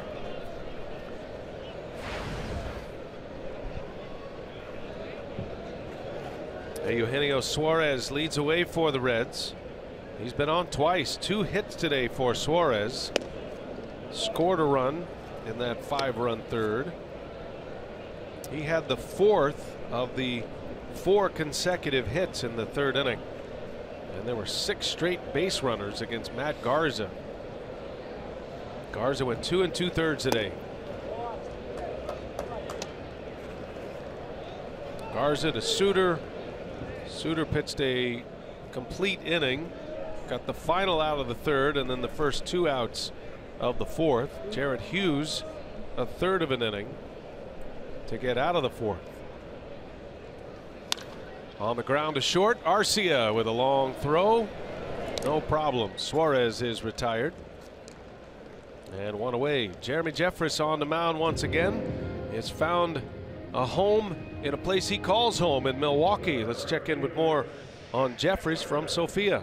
Yeah, that's right. Jeffress in his 3rd stint here with the Brewers. He told me earlier this week he's just really settled in. He said he's just found that comfort again. He says he's just found some things with his delivery that weren't working for him with the Rangers. And Rock, you mentioned that split change. We talked about that pitch. He said it was a pitch he started working on in the spring of 2016. He's really proud of how he's been able to develop that pitch. He said it gets the guys off of that sinking fastball. So he said even though it comes out looking like the sinker, he said it's obviously slower, and he feels it's really made a difference in terms of how effective he's been. Yeah, it's been a good changeup for him, and probably an easier pitch to throw for strikes or get swings than the curveball. Curveball can be difficult at times if your release point's not just not right, and you know, to throw that pitch for strikes, that big breaking curveball that Jeffress likes to throw. There's that pitch right there. That's a good one.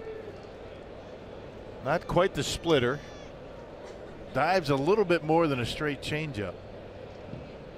Jeremy had 27 saves with the Brewers last year. He was a big part of a trade to the Rangers that brought the Brewers 3 players back. Jeffress and Lucroy traded to Texas. Brewers got a young pitcher, Luis Ortiz, and of course 2 outfield prospects, one of which the Brewers have already traded away, Ryan Cordell. That was in the Swarzak deal. Lewis Brinson at the top of that heap. There's a strikeout for Jeffress. He gets Schebler 2 up, 2 down here in the 5th. Yeah, the more off-speed pitches you can throw this guy, the better. Another split change, and Schebler really struggles with those changeups. Well located down in the zone. 2 quick outs. Jose Peraza will bat.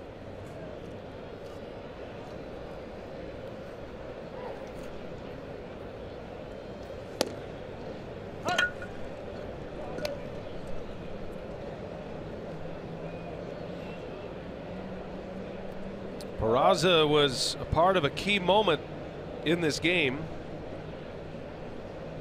Reds had taken a 2-1 lead. There was one out in the inning. It was Garza's last batter, as it turned out to be, but Peraza hit a ground ball, a little jam shot that the Brewers tried to turn two. If they turn two, they get out of the inning. And only 2 runs in. Instead, couldn't turn two. The throw got away, and 2 runs scored. Reds would add 1 more later in the inning.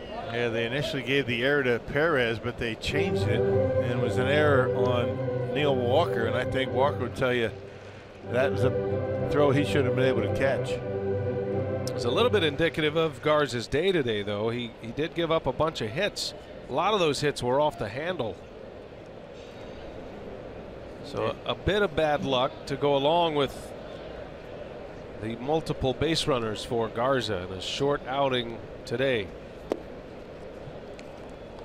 And Peraza, who runs well, if he hits it a little harder, it's probably going to be a routine 6-4-3 double play, but it was almost like a little pop-up, a soft liner off the hands. Yeah. And Arcia had to wait for it. Did the best he could. The Brewers just couldn't turn two. Yeah, the fact that he got jammed so badly was actually a benefit for the Cincinnati Reds. Well, that's the way it goes sometimes. I mean, Garza, made a concerted effort to pitch inside. He didn't quite get him in quite far enough. Not right on the corners. He left it out over the plate, although they didn't hit it very hard. Gave him a chance to dump it over the infield. Well, we used to be able to talk about those kind of hits with our eyes, and now exit velocity readings will back up those visuals, and there wasn't a whole lot of exit velocity off the bat in that inning. There's a swing and a miss. Jeffress with an impressive 5th. 3 up, 3 down, couple of Ks. Let's see if the Brewers can get the bats going here. They're down 5-1. We're headed to the 6th inning in Cincinnati. Neil Walker, he'll hit, responsible for the only run on the board thus far this afternoon.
In that room right there, 2 greats, Hall of Famers, Johnny Bench and Joe Morgan, attending the ball game today.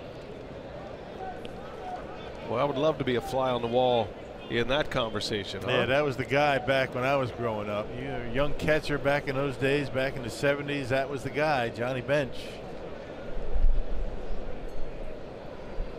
Castillo back on the mound. Here's Hernan Perez. Brewers are at the top of their batting order. Perez, Walker, and Braun coming up. How many catchers wore number 5 for Johnny Bench? Yeah, I did.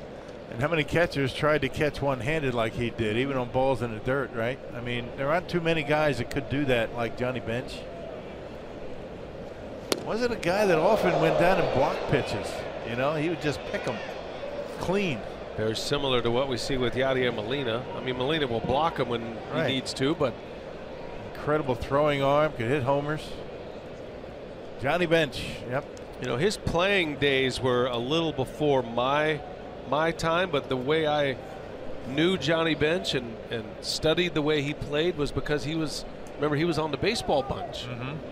Remember that show? That was a great show. Tommy Lasorda was the genie on that show, and Johnny Bench hosted the show. It was a really cool show for kids, and I remember every Saturday morning waking up to watch that show during the baseball season. Ground ball, a broken bat for Perez. Suarez makes the play for the first out, and Luis Castillo is making it look easy right now. He retired 11 in a row at one point and has retired 14 out of 15 since Travis Shaw's double in the first inning. He's looked good. I mean, he deserves a much better record than 2-7 given that earned run average that he's posting. Earned run average in the threes, the low threes at that, and a 2-7 record. This guy's got good stuff. Everything moves. Neil Walker got him for a homer in the first. That's been the lone bright spot offensively for the Brewers today. Walker hit his third homer as a Brewer, has 13 now for the year. Started his season with the Mets. It's the only lead the Brewers have had in this series. He's got such a nice, easy delivery. I mean, it looks effortless. The ball comes out of his hand and kind of jumps on the hitter. Pulled foul by Walker.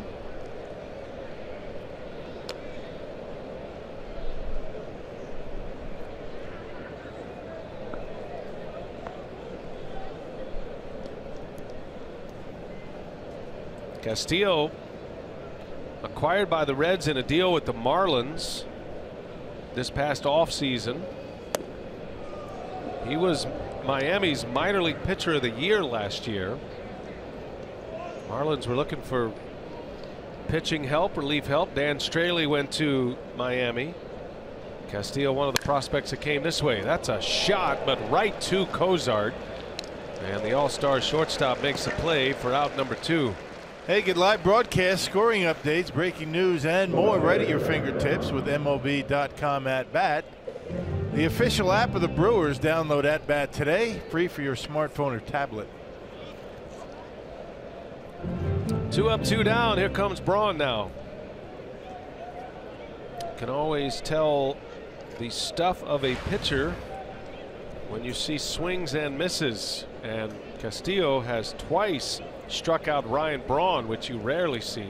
Yeah, breaking pitches out of the strike zone. That pitch right there, slider. Basically throwing 2 different breaking pitches, one a little harder than the other. 2 fastballs and a changeup.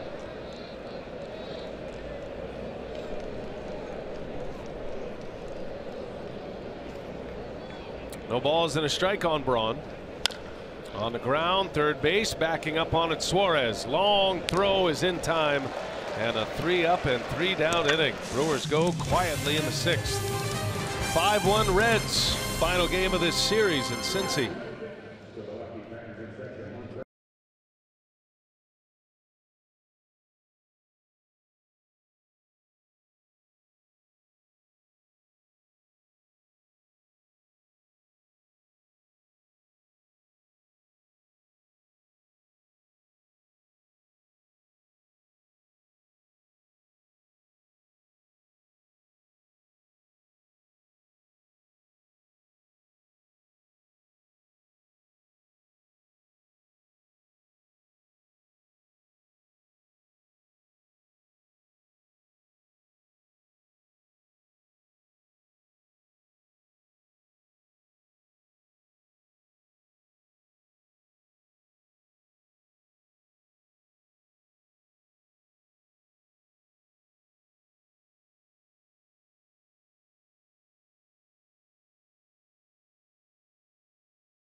Yeah, Rule 5 pick, right? Off waivers. Unbelievable. What a legacy. And two of the greats. Roberto Clemente Day across Major League Baseball. Glad to have you with us. Fox Sports Wisconsin. All of those watching in on MLB Network this afternoon as well. Brian Anderson along with Bill Schroeder. Sophia Minard, our reporter. Jeremy Jeffress back on the mound, his second inning, and a ground ball to Walker. Nice play. Jeffress is there for him, out number 1. And Jeffress has been able to restore a little order in this one. He's retired 4 in a row. Yeah, good play by Walker. Had to backpedal a little bit to get the easy hop.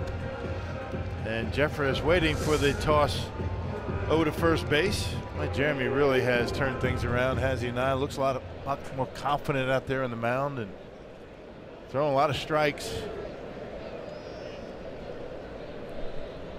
Here's Castillo, the Reds pitcher.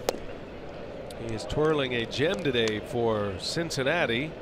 9 strikeouts in 6 innings of work. He's only given up 1 run on 3 Brewer hits, and 2 of those hits coming in the first.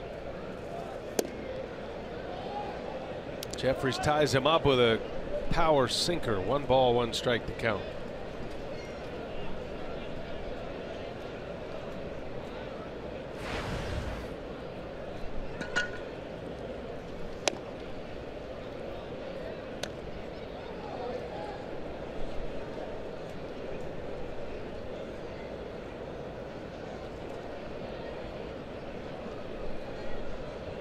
One ball, 2 strikes on Castillo.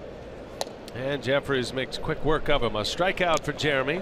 2 gone here in the 6th inning. And the 3rd punch out for Jeffress. And that brings us to today's timer of the game winner is JT's long shots in West Salem. Another Damian Miller town. Okay. Yeah, West Salem. And maybe a Damian Miller sighting in JT's.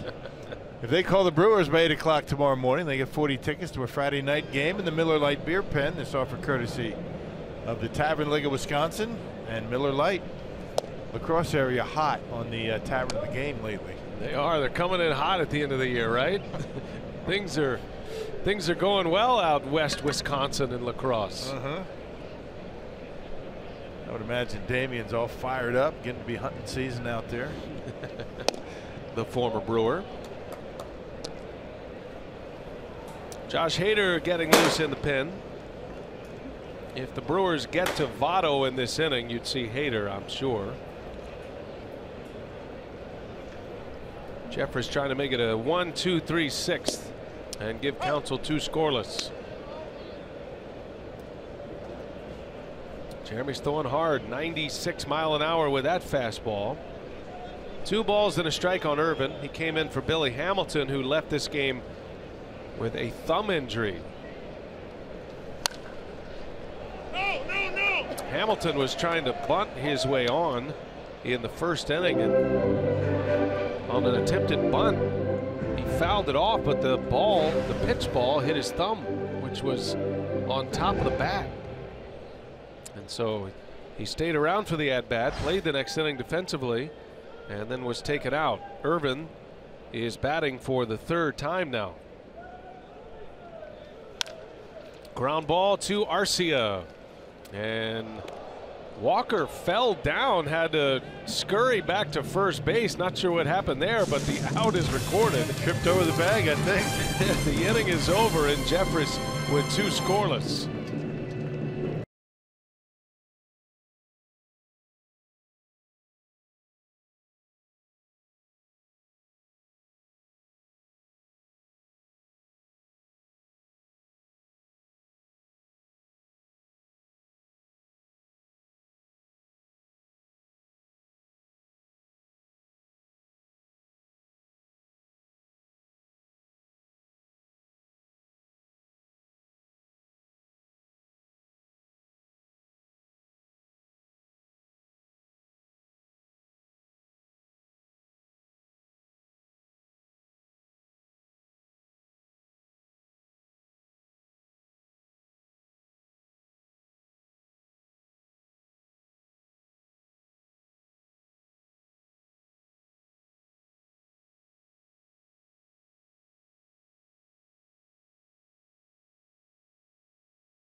A guy 2-7, earned run average at 332 coming in. You wonder why, and you continue to wonder why. I mean, the stuff has been exceptional here today. I mean, fastball got a lot of movement on it, 2-seamer, 4-seamer, slider's been good, changeup. Brewers only have 3 hits, one of them a home run by Neil Walker, no walks, 9 punch-outs, and he is on cruise control right now. I mean, the changeup's been a good pitch for him. Our Badger Mutual plays of the game, Luis Castillo on the top of his. Now the Brewers have just the 1 infield hit since Travis Shaw's double in the first. Castillo's retired 16 out of 17. Shaw is up, broken bat, little roller out to second. They had a shift on, and Peraza makes a play for the out. Brewers are going quietly today against Castillo. A lot of ground ball outs lately. That's 4 ground ball outs in a row to go along with the 9 strikeouts. Started his year in Double-A. He was in Pensacola. That's one of the great venues in minor league baseball, by the way, right on the water, right on the ocean. Very cool setup. Santana, a big swing and a miss. Castillo made the jump from Double-A to the big leagues. He had a 2.58 ERA in Double-A this year in 14 starts. And a bunch of strikeouts, more strikeouts than innings pitched. He had a strikeout to walk ratio over 7-1. So the Reds gave him a shot here in the big leagues in late June. He was a victim of a number of blown saves once he got to the major leagues, including one against the Brewers in his second start. That was back at the end of June.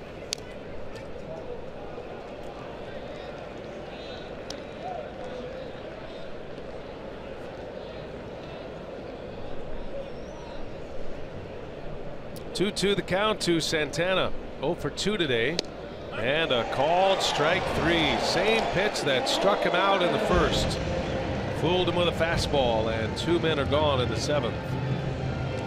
10 punch-outs for Castillo. That is a new career high.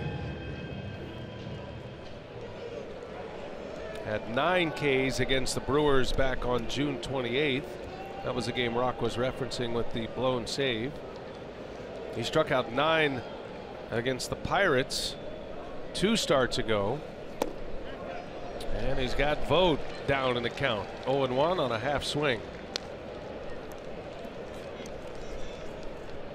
Getting a glimpse at the Reds' up and coming young starters, Stevenson and Castillo. Little roller to second base, and another breeze of an inning for Castillo. 7 innings, 1 run, 10 punch outs, and it's 5-1 Cincinnati. Stretch time at Great American Ballpark.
back out for his third inning, the Reds with a 5-1 lead. Beyond the Diamond is a series of community outreach events that will take place each month during the season, all of which involve partnering with Brewers Community Foundation, players, coaches, Brewers' wives, alumni, and team personnel working in the community. The events will be funded in part by BCF and focused on the areas of health, education, recreation, and basic needs. All right, Sophia, thanks. Here we go to the Reds half of the 7th inning. And Jeremy Jeffress is back on the mound. He will continue on here as he pitches in his 3rd frame. Jeremy Jeffress has retired 6 in a row since coming on in the 5th inning. 2 scoreless with 3 punchouts.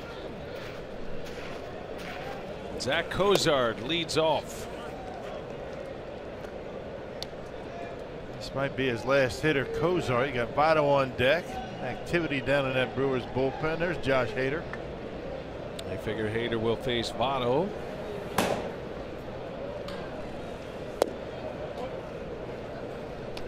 Jeremy has been extremely durable. I talked to him about it after Monday's game because he pitched 2 scoreless innings on Sunday and then came back Monday and pitched once again. Usually you go multiple innings, that is almost an automatic day off, but Jeremy said his stuff was so good Sunday he didn't even feel like he had to go max effort. Yeah. And he was just very comfortable. He was throwing the fastball to go along with that split change that he throws, and he said it's pretty easy on the arm. He was just letting it fly. And when your mechanics are working nicely, that's the kind of thing that happens. I mean, it's kind of like a hitter when his mechanics are good and taking a nice easy swing at the baseball, ball jumps off your bat. Same thing with your arm. Nice easy mechanics on the mound and the ball jumps out of your hand. Cozart into left field, that's way back, and that's going to fly out of here. And the Reds add to their lead. 6-1 Cincinnati as Cozart hits his 18th of the year. And speaking of good mechanics with a swing, it's been that way for Zach Cozart all year. Some kind of hitter, very underrated around baseball. Fastball down the middle, good velocity at 95. You can see Jeremy knew right away that ball was trouble. Good extension down and through, and Cincinnati adds on to their lead. And that'll be the end of the line for Jeffress. Tried to give him all he could. Maybe one batter too many, and he will exit. Hader is coming in, and the Brewers in big trouble in Cincinnati.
Wisconsin is brought to you by Miller Lite, the original light beer.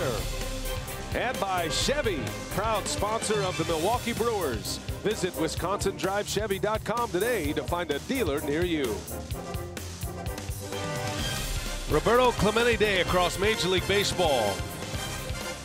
And we are here in Cincinnati, and the Brewers are down 6-1. Votto facing Josh Hader.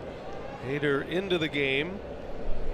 Nobody out, 7th inning. Cozart's just gone deep. And the Reds have jumped out to a 5-run lead now. They've scored 6 unanswered. Good to get Hader back on the mound again. His last time on the mound gave up a walk-off home run to Billy Hamilton. That was on Monday night. Yeah, you got to figure that against the Cubs, Craig Counsell's going to want to use him quite a bit. Got the day off tomorrow. Give him some good feelings going into Chicago. 2 teams the Brewers are chasing, the Cubs and the Rockies. Cubs play tonight against the Pirates. As Votto with a swing and a miss. And it's 2-2 on Votto.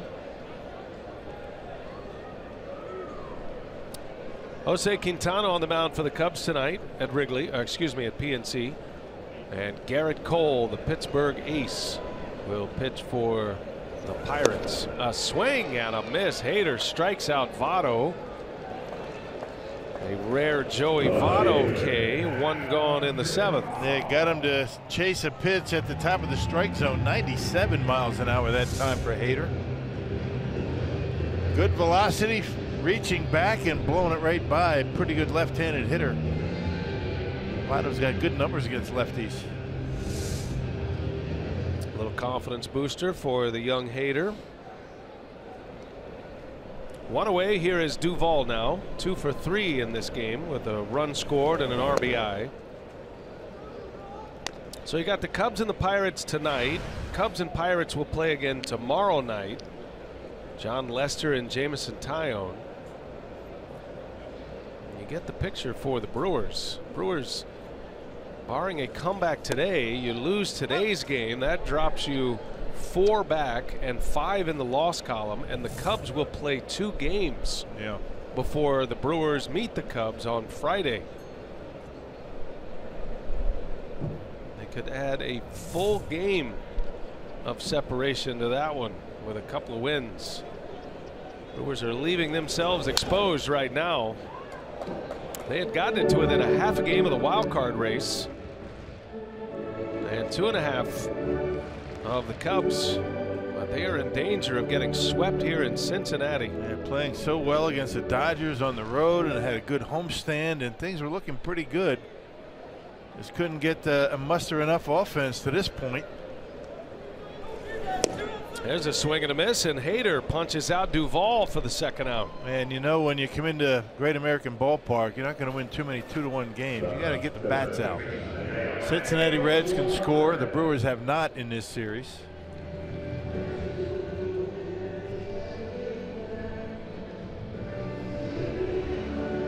Two gone. Here is Suarez now. Tonight the Rockies will have Freeland on the mound at home against the Giants. Freeland against Cueto in that one.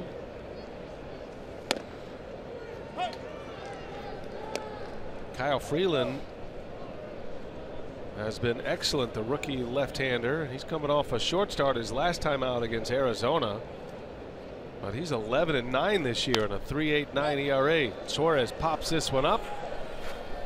Walker into foul territory will make the catch, and the side is retired. Good work by Josh Hader. He needed that. Strikeouts of Votto and Duvall and a quick 3 outs for the lefty.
Yeah, they're having some rough attendance figures coming out of St. Pete right now.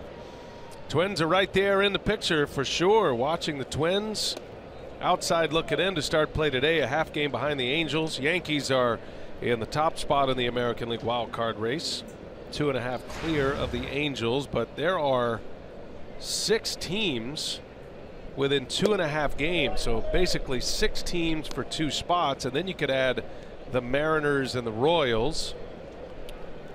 My cutoff is over 500. Right. When you get over 500, then you'll get discussed. On Fox Sports Wisconsin. Fox Sports Wisconsin. That's the dividing line. That means that I agree. Seattle and the Royals only get a casual asterisk mention. You can't make the playoffs under 500, right? I should hope not. Big fastball at 97. Castillo has it riding high here in the 8th inning, putting together his best start as a big leaguer. Yep, still under 100 pitches as he works here in the 8th inning. Had an 8-inning game earlier this year against the Marlins. He is cooking right now, though. That was 99 miles an hour with some sink on it. 3-2 the count on Broxton. This crowd's getting into it, the small crowd that it is. On the 10th strikeout, it is free pizza for everyone.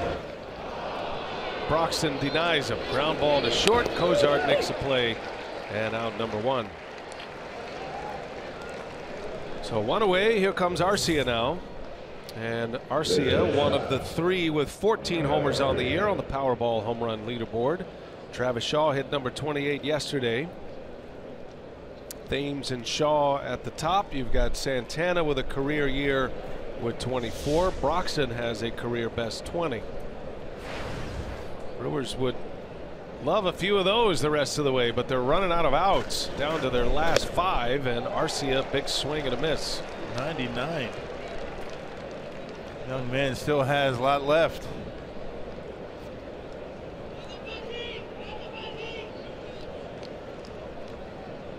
Luis Castillo, acquired from the Marlins this offseason.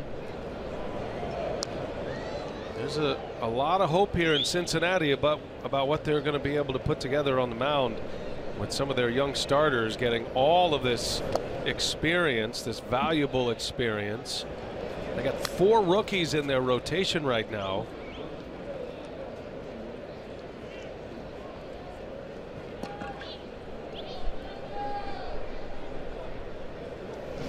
There's a bullet back up the middle. Arcia with a clean single. And the first hit for Milwaukee since the 5th. It's only the 2nd hit since the 1st inning. Yeah. And no walks, 2 hits since the 1st inning. Well, that's good extension for Orlando Arcia. Got a fastball out over the plate, rips it into center field.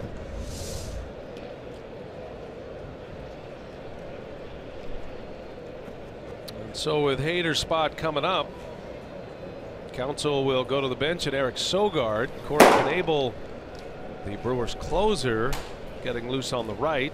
Taylor Williams. Man, you know that Castillo wants to finish this one. He's been victimized by the blown save a number of times this year. And Brian Price is really has no interest in taking him out at this point. There's activity down in that bullpen, but a lot of times the manager take his starter out. You know, 5-run lead like this late in the game. That bullpen has not been all that dependable. Kevin Shackelford is loosening in the Reds pen as Sogard takes a ball inside. 2-0 to count on Eric Sogard, pinch hitting. Got the start at second base yesterday.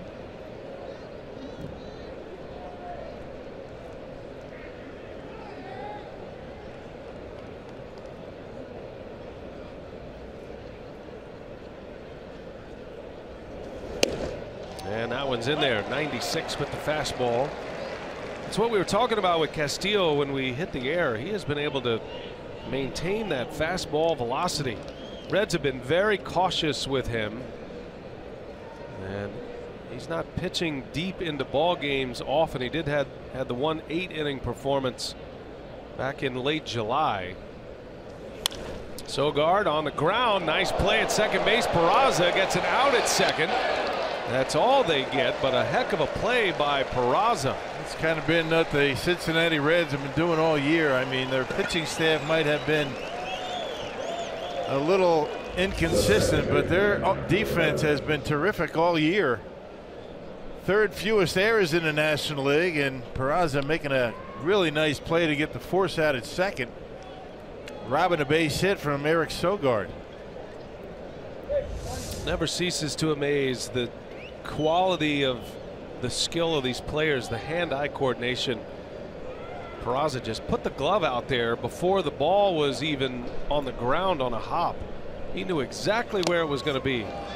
There's a swing and a miss by Perez. Sogard takes off. Red's not even holding Sogard on, but he will take second base, and now a base hit. The Brewers can put another run on the board. It's been a while. They haven't scored since the first. Yeah, middle infielders in the big leagues. I mean, the talent level is off the charts, particularly at shortstop. That's down the line, foul. They're hard pressed to find a team that isn't really solid up the middle. You know, particularly at short. I mean, excellent fundamentals. I mean, good quickness, hands, arm. Zach Cozart amongst them. If you ever get a chance to come early to the ballpark, ballparks that open the gates early. They do in Miller Park 90 minutes before first pitch. You're able to watch a little bit of batting practice and fielding practice, and it's fascinating to watch these guys play.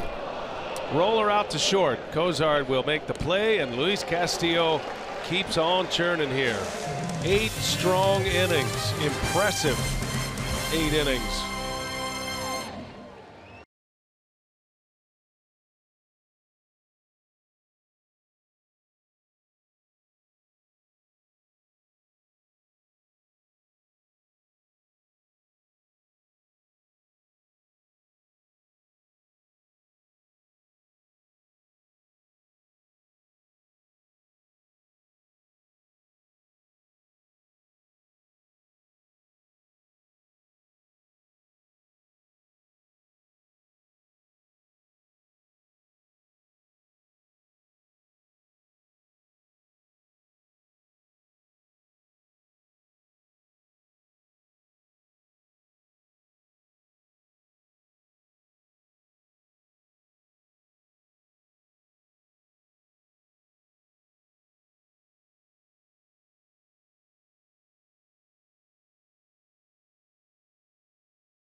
Pitcher Luis Castillo. Day is done for the young right-hander, and a career day it was. 10 punch-outs, 1 walk. The strikeouts are a new career high. 8 innings, 4 hits, 1 run allowed. A first-inning home run by Walker, and the Brewers are down 6-1. Their closer Knebel is on the mound. Knebel needing some work here in Cincinnati. He hasn't pitched since Friday against the Nationals. That's a long layoff for Corey. Brewers have a team off day tomorrow. And then a series with the Cubs beginning on Friday. Sogard stays in to play second base.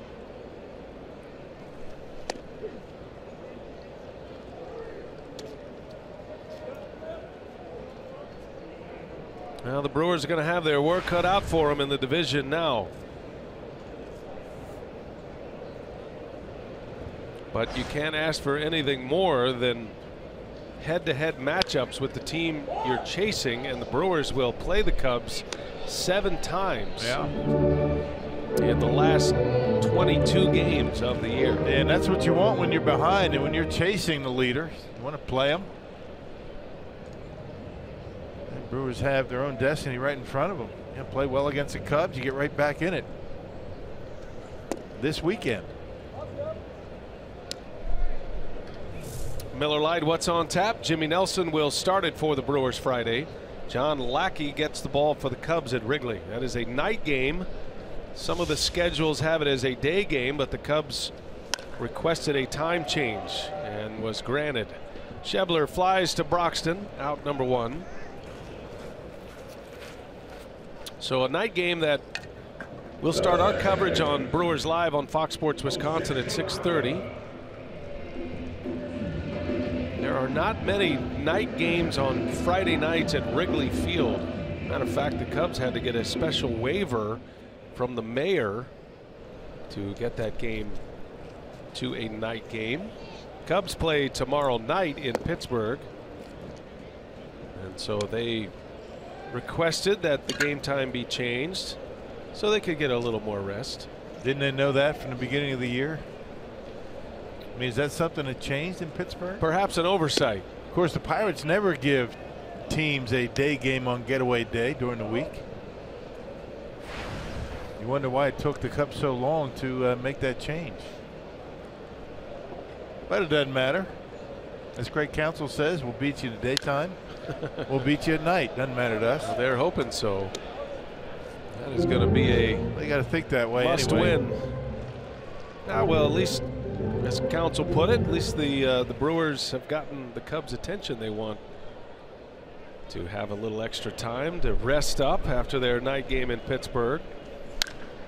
Fly ball to right field. That's going to slice in the seats. Yeah, what about the fans though that thought it was a day game, right? I mean, that's the one concern I would have is, you got, I would imagine there are a lot of people who planning trips to Chicago to see the Cubs play in the afternoon. That's a bit of a tradition, a Friday afternoon game at Wrigley. Right. Something I always enjoy, being able to watch a day game. Usually the Cubs are the only day game on Friday afternoons. So that is a little bit of a bad break for their fans who had planned to see the Cubs play. Have to rearrange their schedules. Yeah, maybe not able to go to the game. Deep fly ball to left, and that one is not coming back. Home run for Peraza.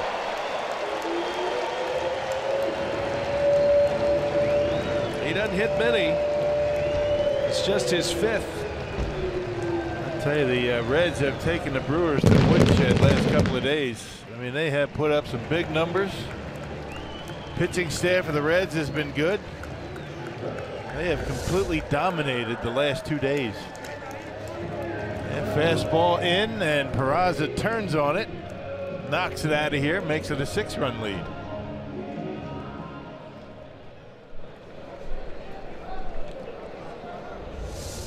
Seven to 1 Cincinnati. Tucker Barnhart at the plate for the Reds. It's always tough on closers who feel the ultimate of adrenaline pitching in the last inning, trying to get those final 3 outs when you pitch in a game like this. But you can't really leave your closer sitting on the sidelines too long. I mean, it really negatively affects Corey Knebel, particularly his curveball. So he hasn't pitched since Friday, and he won't pitch again until Friday in Wrigley, hopefully, for a save. That's a long layoff. Got to get him in there today. And one thing Knebel has proven, he is much more effective, especially with his curveball. He's more effective when he is getting regular work. He doesn't mind the workload. He said he's trained for it, and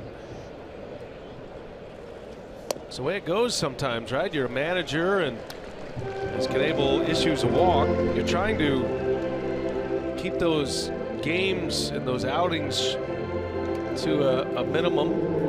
But Knebel pitched 3 straight games. Brewers are in all those games. He needed them. And then suddenly you're sitting for a while. And that's just enough work for Knebel. Council's going to take him out. And we're about to have a major league debut for the Brewers. Taylor Williams is on to pitch. Knebel exits.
Pitches, the fact that he is on a big league mound. Taylor Williams, 2 years out after Tommy John surgery. Double-A this season, he was outstanding in the Southern League. Yeah, they like his arm. 0-2, 309 earned run average. Look at the strikeout numbers. 57 strikeouts and just shy of 47 innings of work. What a great accomplishment to make it here. Major league debut. His first batter faced is Scooter Gennett, the former Brewer. Taylor Williams was lighting it up at Double-A as he was going along, and his command started to come back. The stuff was always there, but the command started to come back. I was having a number of conversations through this time with Matt Arnold, who kept saying, Taylor Williams, watch out for this guy. Yeah. And sure enough, at 26 years of age, 2 years away from pitching competitively, he's earned his way back. I'm sure his heart is pounding right now. Yeah, well, you hope it's not pounding too much. Got to collect himself. Made 22 appearances down in Double-A. 14 of them starts.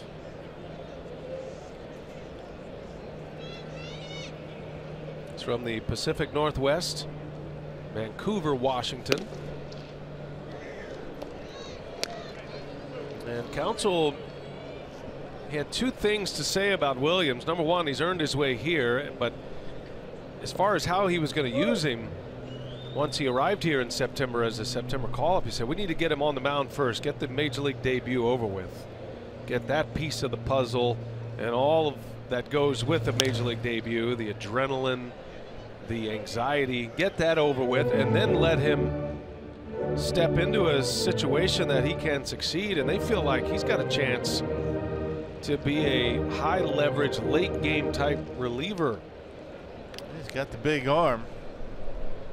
We haven't seen anything but fastballs at this point.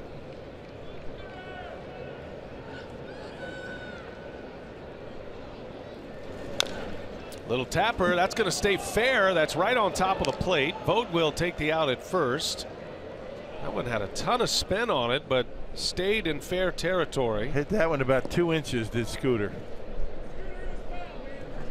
So Williams has his first out in the big leagues. What was the exit velocity on that one, Ron? That is literally 2 inches. My question is, why didn't Vogt just tag him?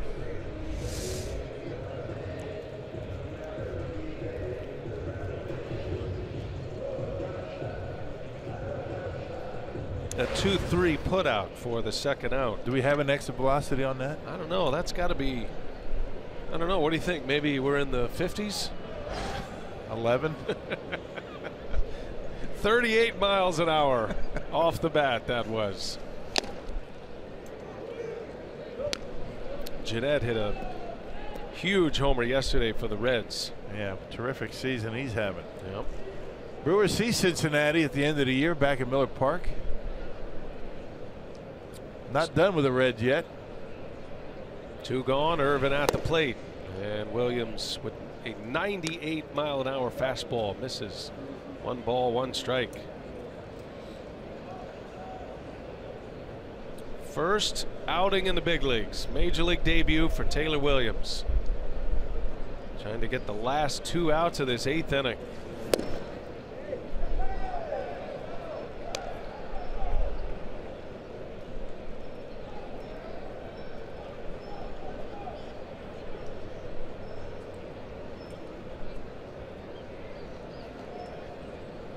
Williams facing the rookie Phillip Ervin, who came into the game for Billy Hamilton. Fly ball into center field, routine. Broxton is there, and welcome to the big leagues, Taylor Williams. His major league debut is in the books.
Potawatomi Hotel and Casino.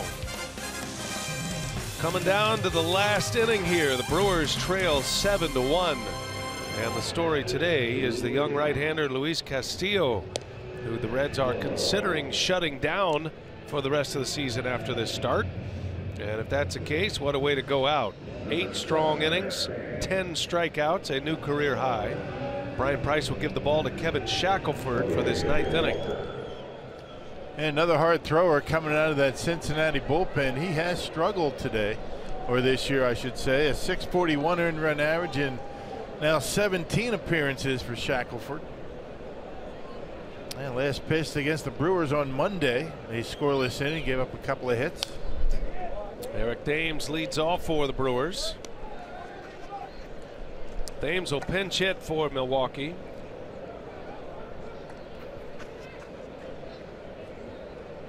Ryan Braun due next, then Travis Shaw. Thames is hitting for Walker. 0-2 the count.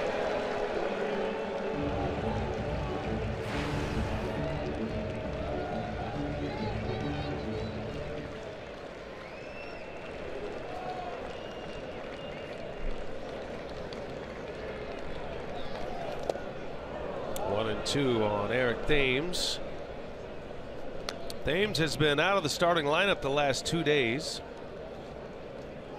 He's tied with Shaw for the Brewers' home run lead, 28. 10 of those have come against the Reds this year. And a lot of that damage was done in the month of April. Foul ball.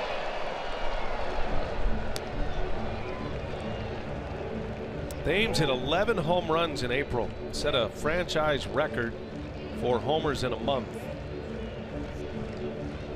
Had 11 home runs and 19 RBIs in his first month back in the big leagues after a 3-year absence. He was playing in Korea, where he became a star. Got a strikeout to start the night. And that is strikeout number 11.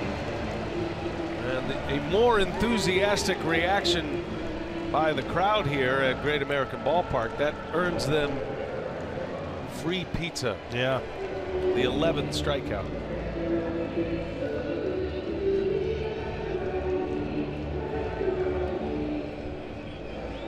Eric Thames looked a little uncomfortable in that at bat. Something's tight, isn't it? You know, just didn't seem like he was feeling 100%. That second swing looked like something grabbed him. Here's Braun. Now, Rock, you called this series a trap series when we began, and it has turned out to be that way for the Brewers. Yeah. Coming off a series against the Washington Nationals where the Brewers won 3 out of 4. They play great baseball. They got excellent pitching. Took 3 out of 4 from a team that is running away with the National League East. That was coming on the heels of taking 2 out of 3 from the Dodgers on the road in Los Angeles. And split a 2-game series against the Cardinals, and then you got the Cubs coming up. And you know, not that the Brewers, you know, relaxed or take anybody lately. That's not the case, but you just fear for series like this, where you know, a team that's in last place really has nothing to lose, and they took it to the Brewers. You got to give them credit. 7-1 Reds. They've out hit Milwaukee 10-4 today. Braun right back to the mound for out number 2. Now, who knows what the rest of the season will entail, but the Brewers right now can look at 2 road trips that were severe blows to their hopes to make it to the postseason. If they come up short this year, it'll be a road trip to Pittsburgh right after the All-Star break, where they got swept in a 4-game series, and a 2-8 road trip. But those 4 games, especially in Pittsburgh, and then the 3 here in Cincinnati in September. Yep. Well, go into Chicago and sweep them and make it a 3-3 trip. Cubs are sitting there with an opportunity to get 5 games up on the Brewers when that series begins on Friday. The Cubs play tonight. They'll play again tomorrow before the series starts.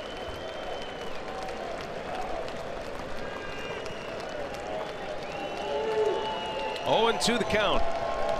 Brewers down to their last strike.